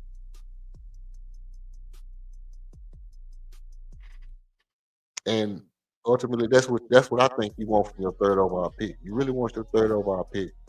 You want to have the hopes of seeing your third overall pick excel to a level of the guys that came before him. Like people say, I'm only good because I'm standing on the shoulders of the people who came before me. Well, Reed Shepard, he got great shoulders to stand on, and I want to see him stand on the shoulders of people who came before him. People like Mark Price, not Brent Price. Mark Price, who had some epic basketball games down in Texas. Mark Price played some ball in Texas, played some ball against the people I knew. Also, like I said before, You got your John Stocktons. You got your Steve Nashes. You got your white chocolate. And, you know, even if it came down and it was like, you know, I don't know. I don't know. You know, you standing on the shoulders of the people who came before you. You want this guy to be good. You just want him, and I can't even really think of a lot of 6'2" guards that we can think of that just really played good ball that wasn't super great, like Mahmoud Abdul Rauf and people like that. And you would never even think like, could this dude actually be as good a player as a Mahmoud? He could. I mean, it's a possibility. He don't have the quickness. He don't got the shiftiness, but he definitely got the dart. He got the dart. He can shoot it with the best of them. So more power to him. Can he be that? Can he be a defensive? Can he can Reed Shepard be a 3 and D point guard? Can he be the new 3 and D point guard? That's crazy. It's crazy to think about it, but it's a possibility that Reed Shepard can be the new 3 and D point guard. And that would be very beneficial to the Houston Rockets if he comes off the bench. And you think about it, with his defense and everybody else's defense, the way that we play, there is no lapse in defensive presence by anybody on our team. Everybody on our team at this point can play good defense. Is there anybody on the team that can't play defense? No, everybody can play D. Everybody from 1 through 15 can play D. So, you know, I think Reed's ascension to the starting role is going to be a very interesting watch. Would I like to expedite it? Yes, I would. I mean, am I pushing for an expediting process? No, I'm not. I understand that, you know, right now we need to come out and be consistent over a long stretch of games. I know that.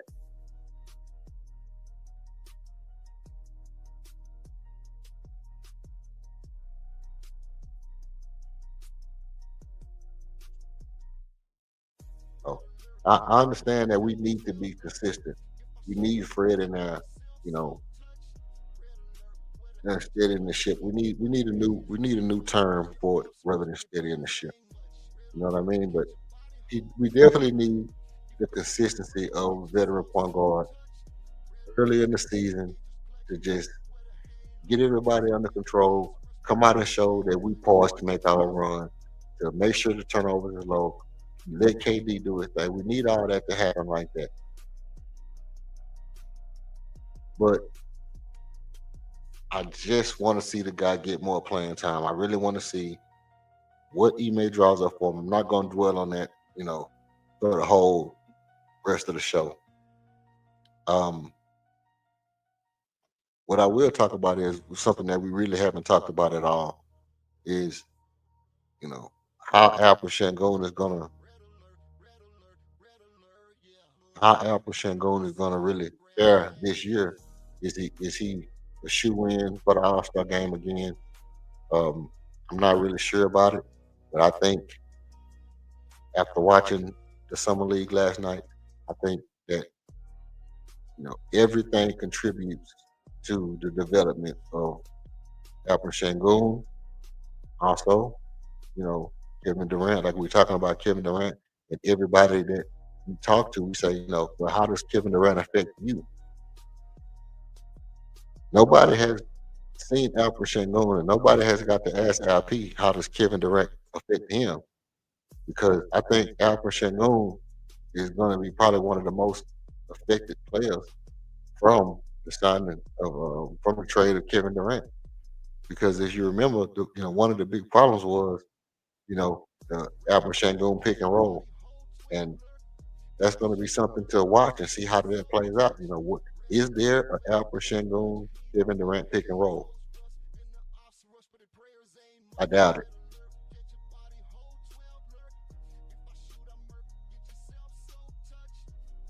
is Fred VanVleet, Alfred Şengün pick and roll.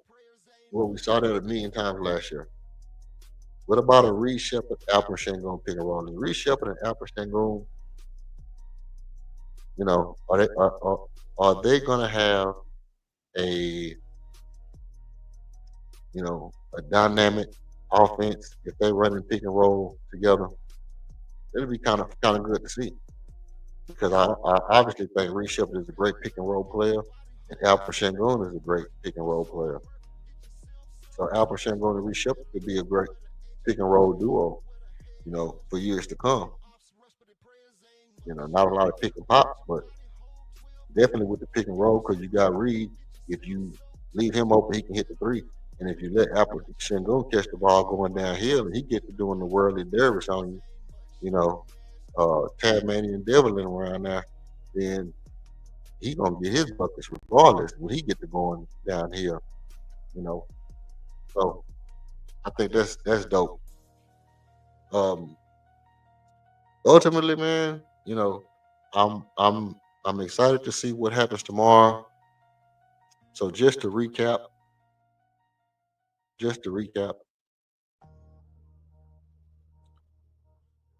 I think Reed Shepard played a great game last night. I do think we have seen what Reed Shepard can be. I think we have seen what he can be. He played great his first summer league. He When he came into the season, he played very conservatively. I think that was by design. He didn't want to get on Ime's bad side, so he was a little conservative. They asked him to be more aggressive. He went to the G League. He came back. Well, he went to the G League, was very aggressive. He came back. He was a little more aggressive. And we did see him have some breakout games last year. He comes into the summer league. We ask him to be aggressive. He comes out. He is ultra aggressive. I mean, ultra aggressive. Like the girl at the party that, the one that has too many drinks and she all in your face breathing. Ultra aggressive. Reed Shepard was crazy, shooting the ball from wherever he wanted to shoot it from last night. Doing whatever he wanted to do. Some of it looked great, some of it didn't look good, but none of it was bad. None of it was horrible, should I say the least. So defense, people say his defense is good. I'll tell you what I think about his defense. His defense is doable. It's sustainable. You can sustain with the way he plays defense. Obviously, I like the guys who play with energy. You can't really go at nobody, but I'm gonna just be a pest. I'm gonna be a pest. I'm gonna be all over you. I'm gonna make you have to work for everything you do. So when you finally beat me, you've taken up a nice little piece of the shot clock, trying to get your stuff off on me. So then when you take up that little bit of the shot clock and you go to get your stuff off, I'm still trailing. I'm not stopping playing defense until the play is over. That to me, even though defense ain't great, that's still great defense. If you get my point. It's not the defense isn't great. It's not lockdown defense. It's not like he's locking nobody down. But you're being a pest and you're not quitting. You're giving 100% effort until the play is over with, which is going to make you a good defender overall. Less guys are gonna, you're gonna have a better defensive efficiency rate by just keeping your intensity up and playing until the possession is over. And even if you're getting beat, for lack of better words, you still are a decent defender because you play with the effort. Like people say, defense is all. It's not just all effort. It's not just it's effort with the strategy. You got to have effort and the strategy, and the strategy with the effort is to you pair that with your skill set. Some people have long arms, then they would have a strategy to do this or that. Some people have, long legs. Some people super fast. You got different strategies. So depending on, what your attributes and what your skill set is, and Reed Shepard don't really have long arms.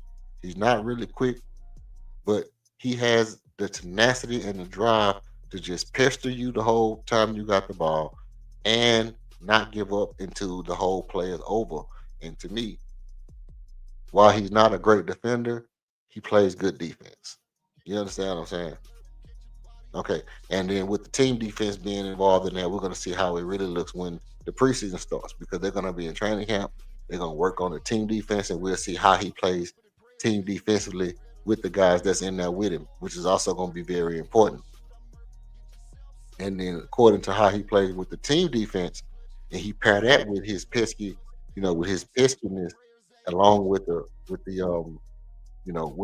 plan to the end of the play and just the defensive drive overall, he could turn out to be a good defensive player. Because when you mix the team defense aspect in with all that stuff, overall you can be a good defensive player. Now, as far as the passing, I don't see him as a great passer. I just don't see him as a great passer. He could be a better passer. It's going to come with making great decisions. I did see him make some good passes. He's just he's just not a natural passer. He's just not. I don't think he's a natural passer like that. You know, but that's something that you can teach. Passing is very much something that you can teach. More so than I think. More so than I think any other aspect of sports. I think passing is something that you can teach. You can teach what angles to pass the ball. You can teach.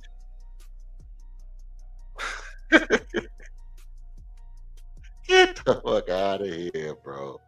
Get the fuck out of here. Get the fuck out of here. No, listen. You can teach passing, bro. You can teach passing. You can teach what angles to put on the ball. I can teach you how to spin the ball when you pass it. where, where do when do you want to spin the ball? When do you want to pass it with the laces straight? Those types of things can be those type those types of things can be taught. He can learn it. I think he should learn it. Like I said before, I'm one of those guys that if I don't know something, I'm gonna call up the people who more willing than than LP. So you think? I mean, I hope not. I hope he's not a more willing passer than Amin because Amin can't shoot.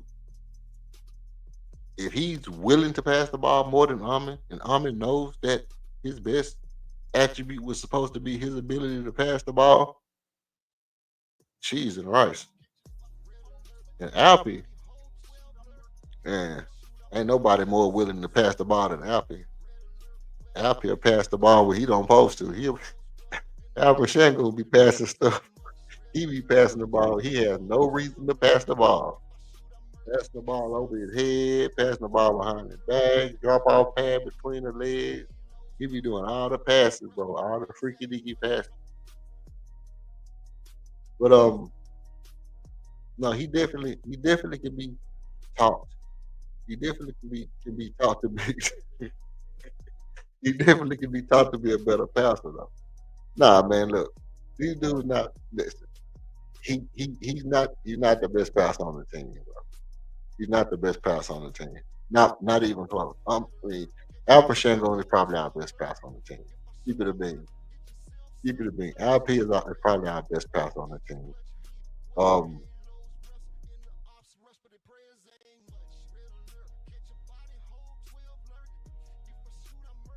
I mean, he make all the passes. Alpha Shango makes all the passes, bro. He makes all the passes. It's just the regular. It's just that the flashy passes stand out because what's a DHO? Dribble handoff. We've seen Alpha Shango make dribble handoff passes all the time. He catch the ball, they double team him, he kick it out. Those just regular passes. That's stuff that anybody can do. The thing is that when it comes time to make that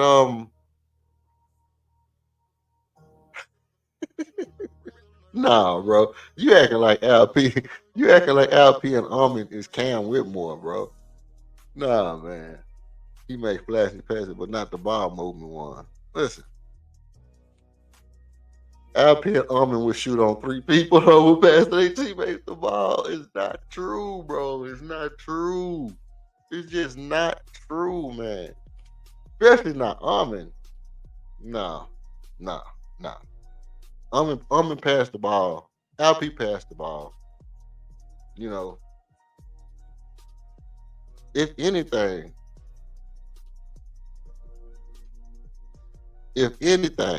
I think we might have a team with guys who pass a little bit too much. You may have a team with guys who pass just a little bit too much. Who's overall better players? Alpin Shangon and Armin? Oh no. No doubt. No doubt on this. Hold on. Alpin, who better players than Cam? And I wanted to get your take on Cameron Matthews too. Did you get a sense that that dude was playing light years ahead of where people thought that he would be? Like as far as his basketball reaction timing, as far as him being able to react in real time. Did you see what I saw? But let's see. Look at Armin and fast breaks. No doubt. No doubt. Because Armin on fast breaks is like, like who why would I pass the ball? If you're not in front of me where I can throw you this alley, I'm not passing you the ball, bro. Because can't nobody stop me with the ball. That's like saying Jordan on the fast break, and then you say, well, yeah, Jordan don't pass more than BJ Armstrong. BJ Armstrong a better passer than Michael Jordan on the fast break. Yeah, but BJ Armstrong better be a better pass. He better pass more than Michael Jordan on the fast break, bro. You know what I mean? BJ Armstrong BJ Armstrong can't hold Michael Jordan on the fast break. BJ Armstrong can't hold Michael Jordan on the fast break. There's no reason for Armin to pass the ball on a fast break, bro. If you're not in the dunker spot already ready to catch the alley, I mean, if you're not coming off the wing ready to catch the alley, or running behind me hollering trail, and I'm Armin Thompson, I'm just going to go yam this thing. If it's 3 people in the paint and they cannot jump me, no. You said on a fast break. See what I'm saying? See what I'm saying? Look, hold on. I said Armin and Al are better player overall than Cam. Now, so Armin rather go up over 3 people in the paint instead of passing to a wide open teammate. But you said, look at Armin in fast breaks. And then you said, I'm gonna rather go up over 3 people in the paint instead of passing on wide open. So where is the wide open people on the fast break? If they're on a fast break and it's 3 people in the paint and Armin goes up over them, that means he's going up for a dunk or a layup or something like that over 3 people in the paint. That means that he's supposed to drive and then go to the goal and then turn around and then pass the ball back out to somebody. Or I'm gonna just go ahead and go up and they're gonna either have to foul me or I'm gonna go ahead and go dunking on them. What are you advocating that he does? What are you advocating that he does in that situation where it's fast break opportunity? You got 3 people drop back. You got 2 people holding somebody, and Almond on the fast break. You're supposed to kick it out to somebody that might be contested, or if they wide open.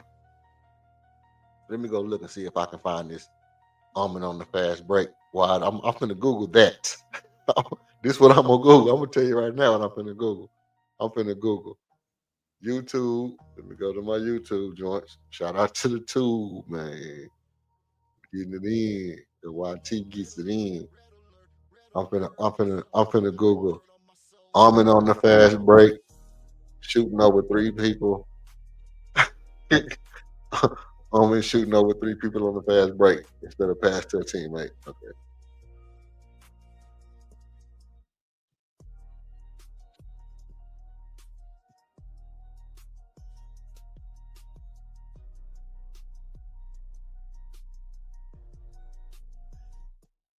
Wait, and if it's on here, Brody, I'm gonna let you know that I see it. I'm gonna let you know that I see it. Let's see.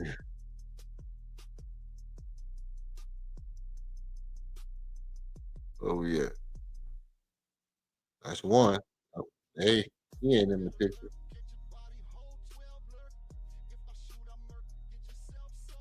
That is almost.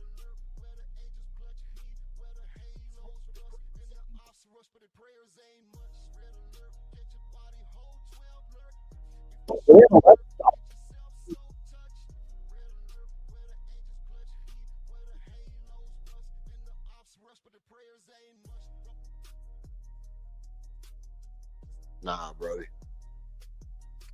Nah, bro.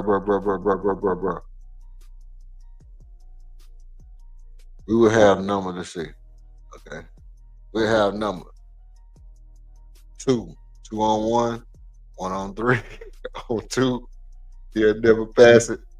Yeah, of course he'll drive and go up on three people rather pass it back out to wide open shot. We gonna see, man. We gonna see. We gonna see. I don't know about that. I can't agree with that one, man. We gotta agree to disagree on that one, man. Just on the sentiment. Just on the sentiment of Armin being like, having a don't want to pass it type mentality. That's not really his reputation over the course of his career. He's always been a, you know, passing point guard, wanted to be a point guard, thought he was Penny Hardaway, you know, point guard can pass, big guard can do this and that, just can't shoot a lot. So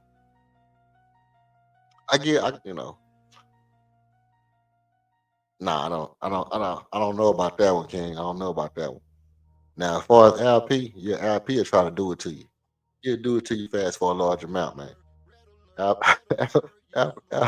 Alfred Shangoon try to do it to you fast for a large amount.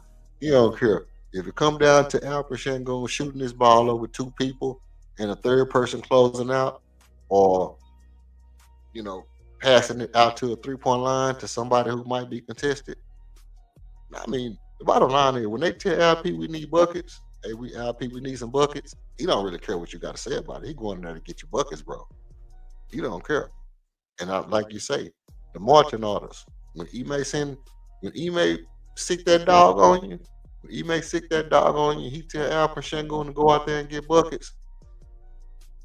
It ain't nothing.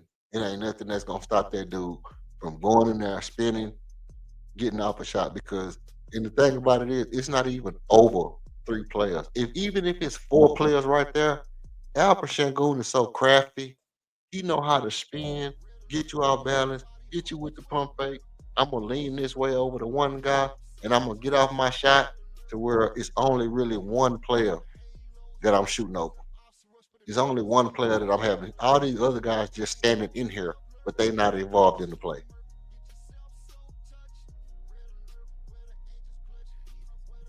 So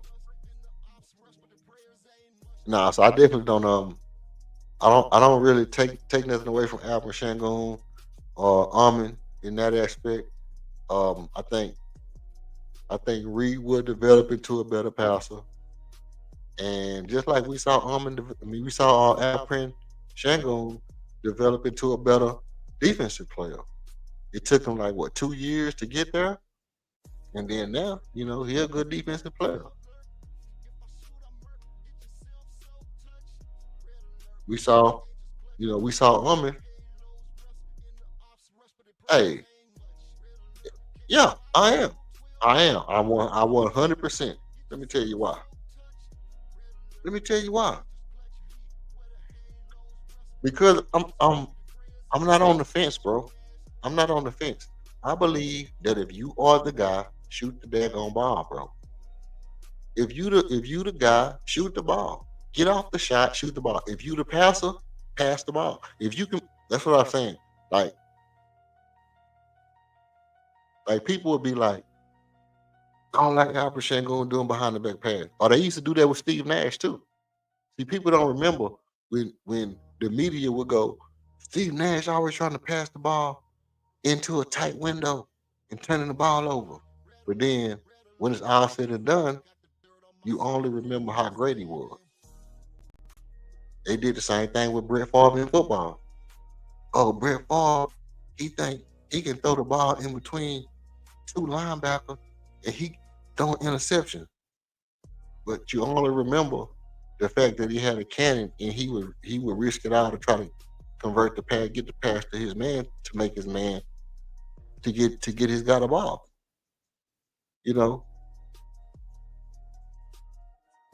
I disagree. I disagree 100%. I disagree 100% that Kobe Bryant didn't play championship basketball.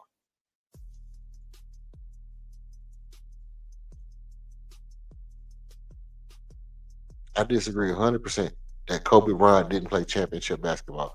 I disagree that Jordan didn't play. I disagree that Shaq didn't play championship basketball.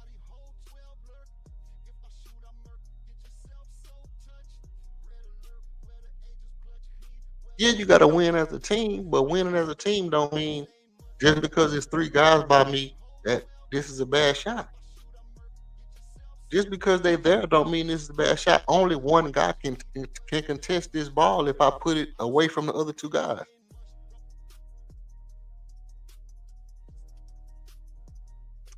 I am 100% co-signing the fact that if you are the guy, you supposed to shoot the ball. When it's time when I need a bucket and I need you to give me a bucket and you feel like you have the shot.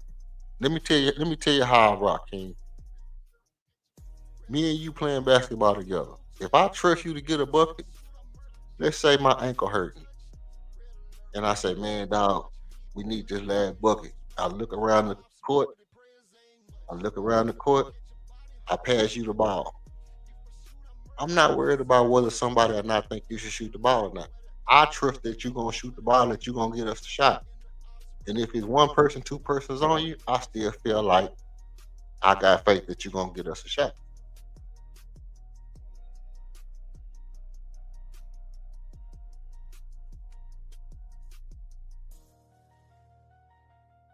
The reason I have to disagree with you on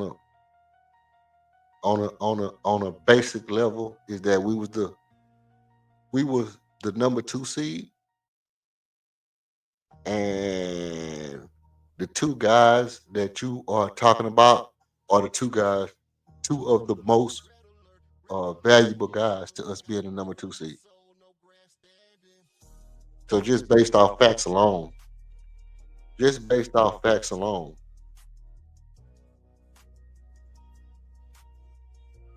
while your premise is probably,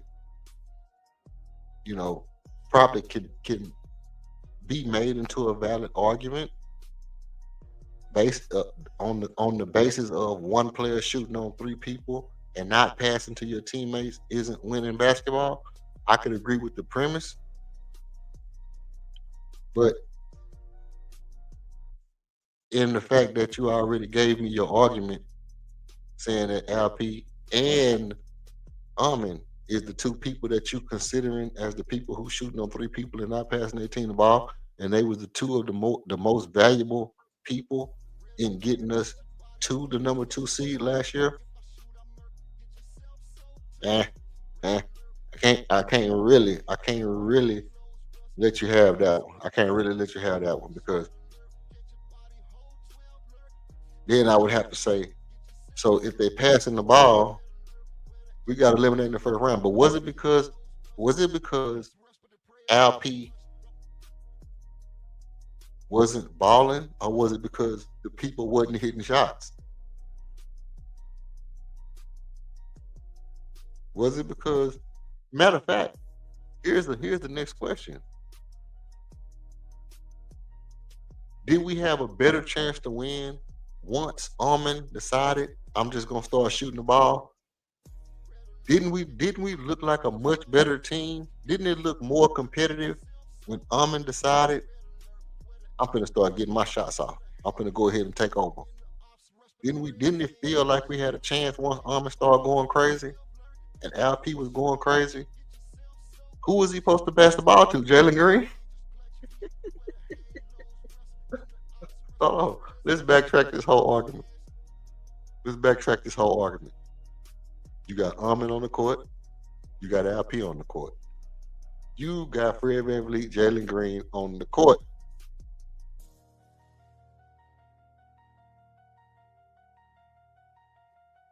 Who is LP? Who is LP supposed to be passing the ball to? who is he passing the ball to shoot the three? Fred VanVleet, Jalen Green, Armin Thompson. Who is he passing the ball to?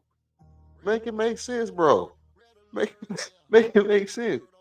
You're not passing. You want Alfred Shangoon, Worley Dervis, All-Star Center, getting off shots at the rim. Get you buckets. You want him to pass the ball to who?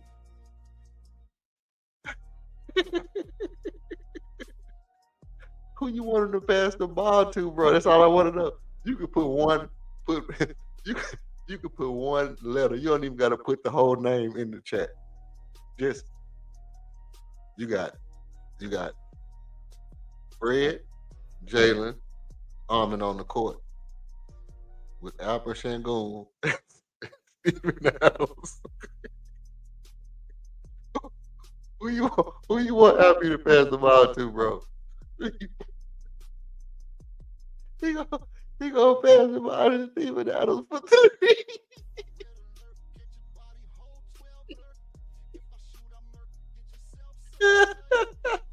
no, he gonna pass it to Armin. Hold up. Don't jack it up because he don't pass it. Oh man, I'm just clowning now because now the more I think about it, you right, but it's just the fact that it's no better outcome, bro. Really, you got Dylan, and you know, I think anybody when they see Dylan open is gonna pass Dylan the ball for three because he was making 40%. So when you see Dylan out there, it's like, oh, Dylan three automatic. But if you see Jalen out there, and you like, oh, Jalen Green, Jalen Green on the 3-point line, I think I'm gonna shoot this over three people. I think I'm gonna go shoot this over three people. You know, I could just imagine. Albert Shangoon get the ball, boom. You know how he put his shoulder down. He started driving. He do a little hesitation, like he's gonna spin back. He spin back. He get ready to put the ball right down. He look up and he see Fred VanVleet standing at the top of the key. He look up and he see Fred VanVleet standing at the top of the key. He just automatically gonna spin and then shoot the hook shot, bro. He not gonna pass that ball out to Fred VanVleet to shoot no 3-pointer, bro. That's not what we was at last year. Fred VanVleet was shooting 26% at one time in the season from three.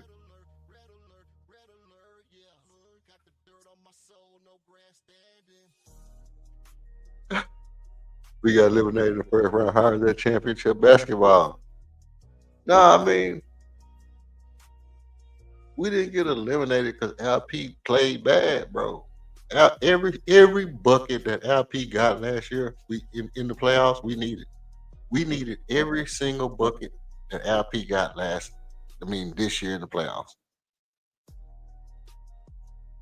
There's not one time that Alper Sengun shot the ball this playoff that I was like, oh, he should have passed that. Pass that to Jalen Green. Pass the ball to Jalen Green. LP, pass the ball to Jalen Green. Nobody was saying that, bro. I mean, a couple times I was because I had to bet. I had bet that Jalen Green was gonna score more than 15 points, more than 19 points, and or that he would get a dunk. I would bet like Jalen Green to get one dunk this game. Like I wouldn't even really bet on this punchline. But it was very few times where I looked at it and I said, "Yeah, Armin, pass the ball to Jalen, pass the ball to Fred." That it's just not in, like it not because we don't want to play championship basketball. It's because they were our best options at times in the game. They was our best options. Now, if you say pass the ball to Jabari, pass the ball to Dylan, they did when they was in the game. When Jabari was in the game, Jabari getting the ball on that corner three. They looking for Jabari to shoot that corner three. They looking for Dylan to get the ball when he had the 3-point line. Everybody was trying to get them the ball. But that's in the playoff. Now throughout the year, I ain't worried about them. Throughout the year, I'm not worried about them at all, bro. I'm not. I mean, you want Alper Sengun to carry your team. You want him to be able to shoot over 2-3 people. If he making it, so what? If Alper Sengun shooting a hook shot over 3 people and he make it, well, you can't complain. If Armin Thompson is shooting fade away and then you say like it's over 3 people, like it's not like 3 outstretched arms, all outstretched at the ball, and then they just fade away and then shoot it over all 3 hands. That's not what's going on here. What's going on is that somebody's close, probably trying to reach for the ball, trying to dig it out. You got one person he's spinning away from, and then he go into his shot, and one person can't contest, and the other 2 people just there. They're not even really contesting the shot. So it's not like he's shooting it over 3 people. It's like I shoot 2 and I'm shooting it over 1. It's 1-on-1. And that's what you need your great players to be able to do. You need your great players to be able to, I can get mine off on 3 people. I can get it off on 3 people because only one of them can contest me at a time. I'm going to use one of these guys to screen me from the other guy so I can get past the other guy and go ahead and shoot my shot.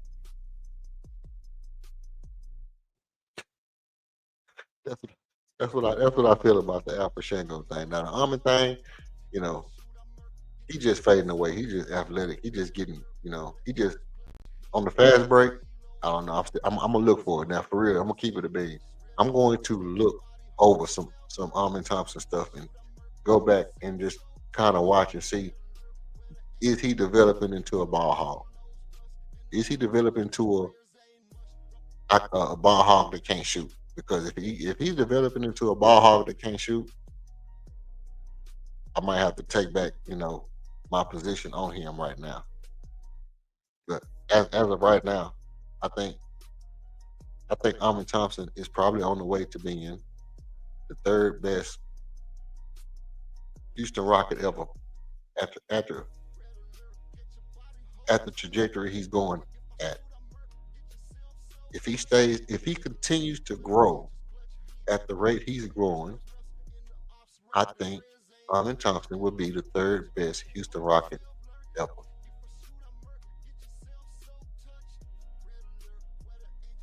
That's just my take. That's just how I feel about it. Now, with that being said, that was funny. With that being said, I do think Alper Sengun is going to benefit from Kevin Durant coming to the team.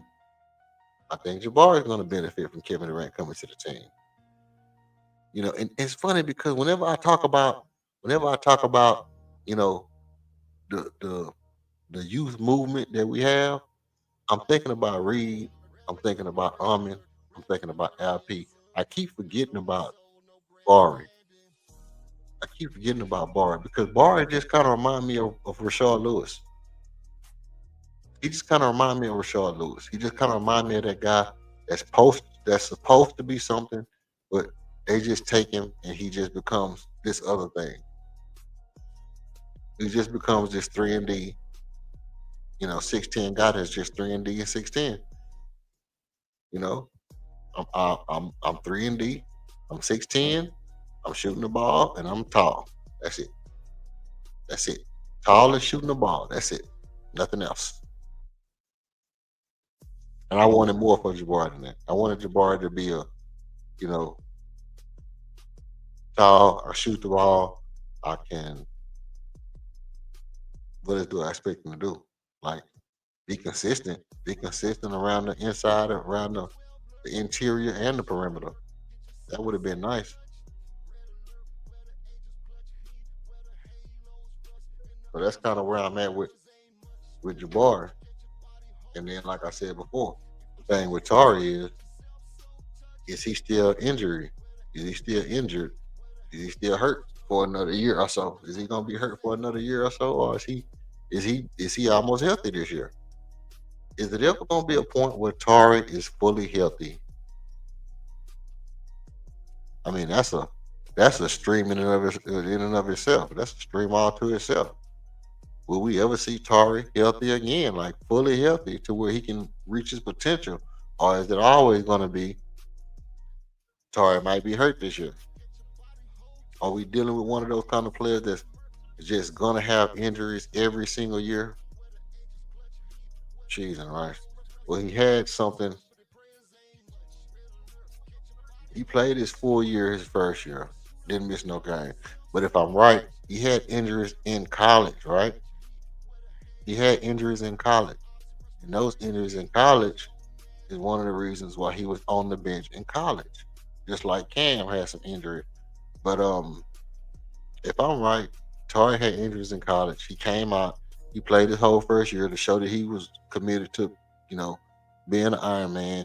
And he hasn't played, a whole entire year like that since. Now, I don't know if that injury is a lingering injury or a chronic injury or whatever the case may be, but I would like to know, where we stand as far as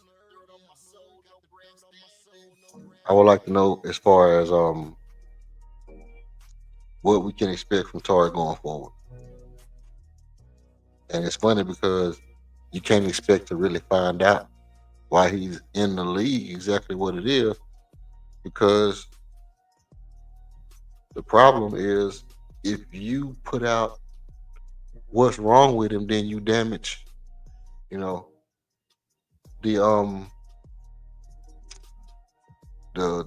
the value of your merchandise. You damage the value of your product, right?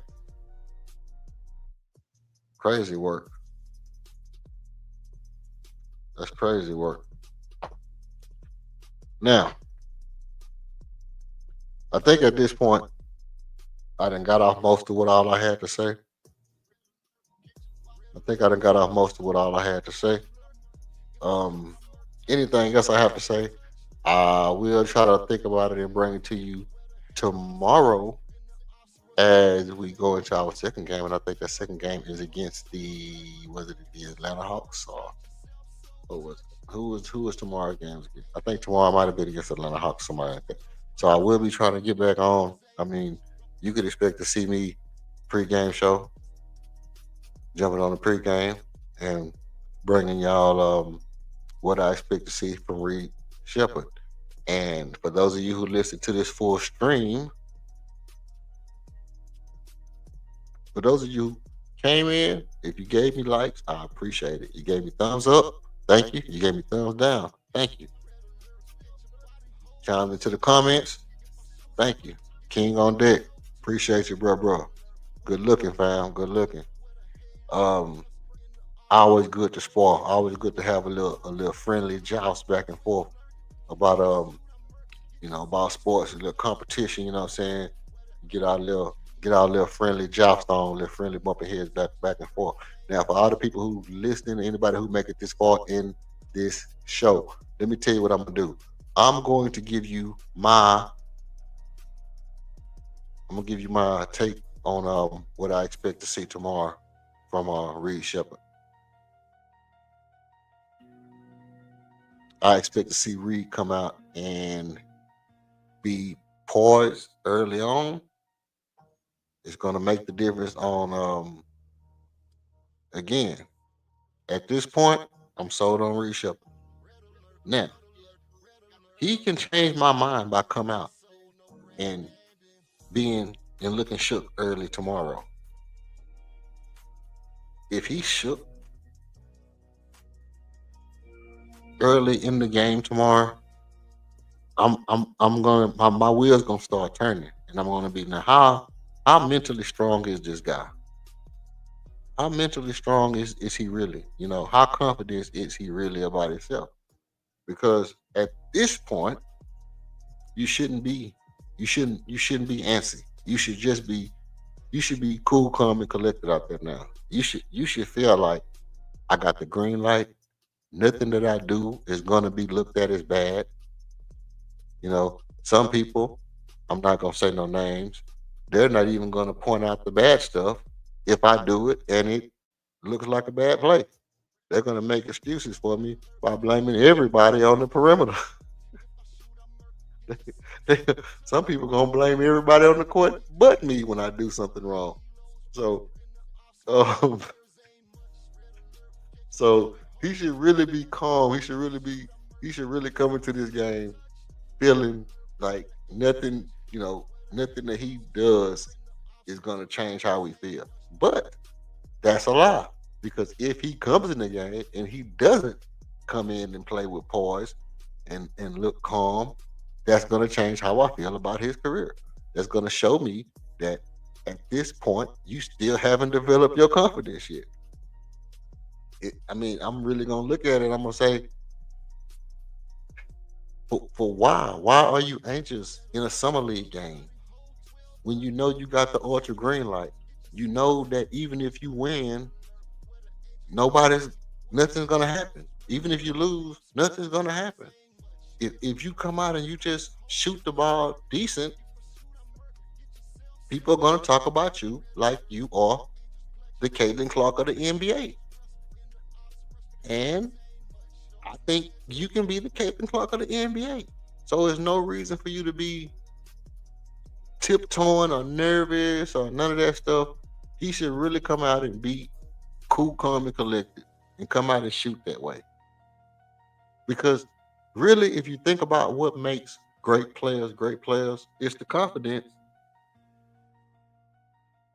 But the confidence allows you to shoot without tensing your muscles up and doing all the extra stuff that makes you miss shots. Because when you anxious, your eyes do a little thing where they don't focus like they supposed to. Your muscles tense up to where you can't get the fluidity in your shot, and it's a little more, glitchy, a little more jerky when you shoot. Your muscles not relaxed. It's so much that goes wrong when you're not relaxed and when you're playing a different way. But once that's what they say, once you settle down and everything just become muscle memory, your muscle memory takes over. Your eyes focus in, and then when they say like the rim look as big as the ocean, because your eyes all of a sudden relax. Everything relaxed. My head not tight, my brain not squeezing. I'm not even really worried about focusing. I'm just shooting my regular shot over there where I know the rim is gonna be every time. I'm not even tripping on it. And that's when you playing calm. I think that's how he should come out tomorrow. That's what I expect him to do. To be honest, that's what I expect. I don't expect the other reshuffle. I don't expect him to come out and be antsy pants. That's not what I'm thinking. I'm thinking he comes out and I'm thinking he come out and he calm. His mama called him, got on his doggy's bottom. She done told him, calm down, play your game, you good. You know what I mean? He got boys on his team that he out there with in Vegas. They probably went out, had a little time together. You know, you got to be a leader, so I'm pretty sure they trying to, they trying to get you out and see how you interact with your team when you the leader. Y'all go out to eat. Y'all hit a couple of them things. You know what I mean? Y'all out there with them girls. You know what y'all doing? I don't know, but you got some boys out there with you, and they looking up to you to be a leader. So, what I mean, how you responding to your team off the court? You come back in tomorrow, you're a little more relaxed. You should be able to come in. I mean, think about it. Yesterday was Friday. They played late Friday night. They had all day today to relax and go over some games and then get out tonight. So they get out tonight on a Saturday night.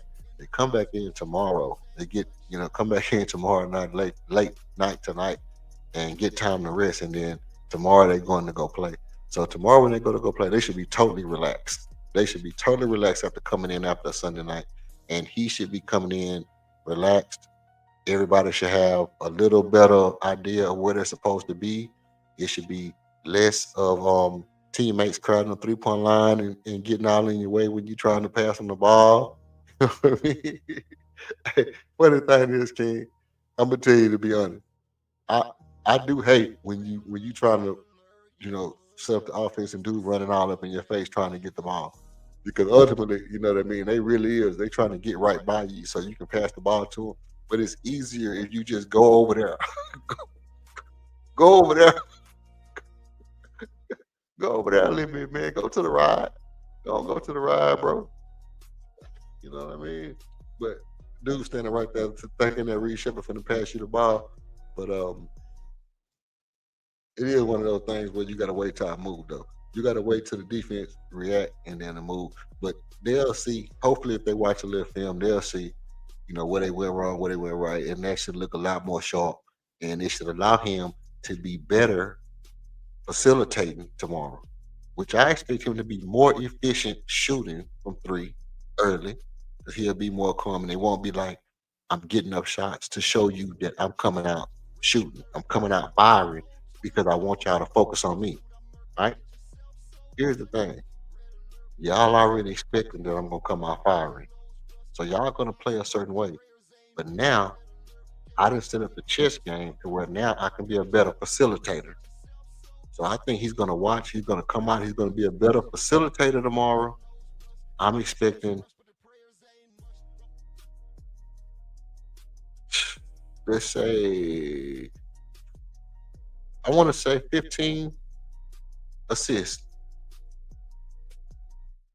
I'm gonna say 13. I'm gonna say 13. I'm expecting 13 assists tomorrow. I'm still gonna go with 25 points. I'm still gonna go with 25, 26 points tomorrow. I'm gonna say 26 points tomorrow and 13 assists. 26 points, 13 assists. I'm gonna ride it down on the rebounds, 4 rebounds. I'm gonna say 3 steals, 1 block. 3 steals, 2 blocks. That's 26, 13, 5 rebounds. 26, 13, 5 rebounds, 3 steals, 2 blocks. I probably could go higher on the steals. He might have like 5 steals tomorrow, to be honest. He might have like 5 steals tomorrow in real time. Because he's gonna come out tomorrow and he goes to what I'm saying is that the fact that we've been talking about how good his defense is, his defensive antennas is gonna be on 99. His antennas is gonna be on Roach Motel tomorrow. He's gonna be roaching for every loose ball, every block shot, because his confidence is gonna be up. He's gonna be roaching tomorrow. But yeah, that's what I'm giving him tomorrow. So nobody got to hear that unless they come here tonight and listen, or they meet us back here tomorrow for the pregame show. If you meet us back here tomorrow for the pregame show, and you come in and you want to pull up, you want to tell me what you think is gonna happen, what you're looking for to see from Reed Shepard. Are you looking to see him be more of a facilitator? Are you looking for him to shoot a higher percentage from 3-point range? Are you looking for him to get buckets and show that he can create his own shot, get some separation, which he did have a problem with dribbling the ball last night. I didn't really talk about that a lot. I thought that was obvious. So if you think that, you know, are you looking to see him correct the things that he did wrong as far as, you know, not getting not being able to get separation from his guy, or are you saying, hey, you know, he's the focal point. I don't care if he doesn't have a great shooting percentage, as long as he's able to lead the team in scoring. Just what's your take on it overall, as far as what you expect to see from Reed Shepard? Are you in agreement with me that the Reed Shepard experiment is over? We have seen all we need to see from Reed Shepard in order for us to feel like he can be that boy. He is the up and coming Caitlin Clark of the NBA. Should we unleash the Kraken? Should we unleash Reed Shepard on the league ASAP? ASAP Rocket. We should be able to get Reed Shepard on the court and allow him to be a threat offensively to other teams. And maybe that opens up Ime's offensive playbook a little bit, and it makes him more of an offensive minded coach if you have a guy like Reed Shepard. So, tell me what you think about all this stuff, man. Leave it in the comments, like and subscribe. Um, be back here tomorrow for the pregame show, and you know, back here Monday after the pregame show if anything else occurs. Um, yeah, we cool with that too.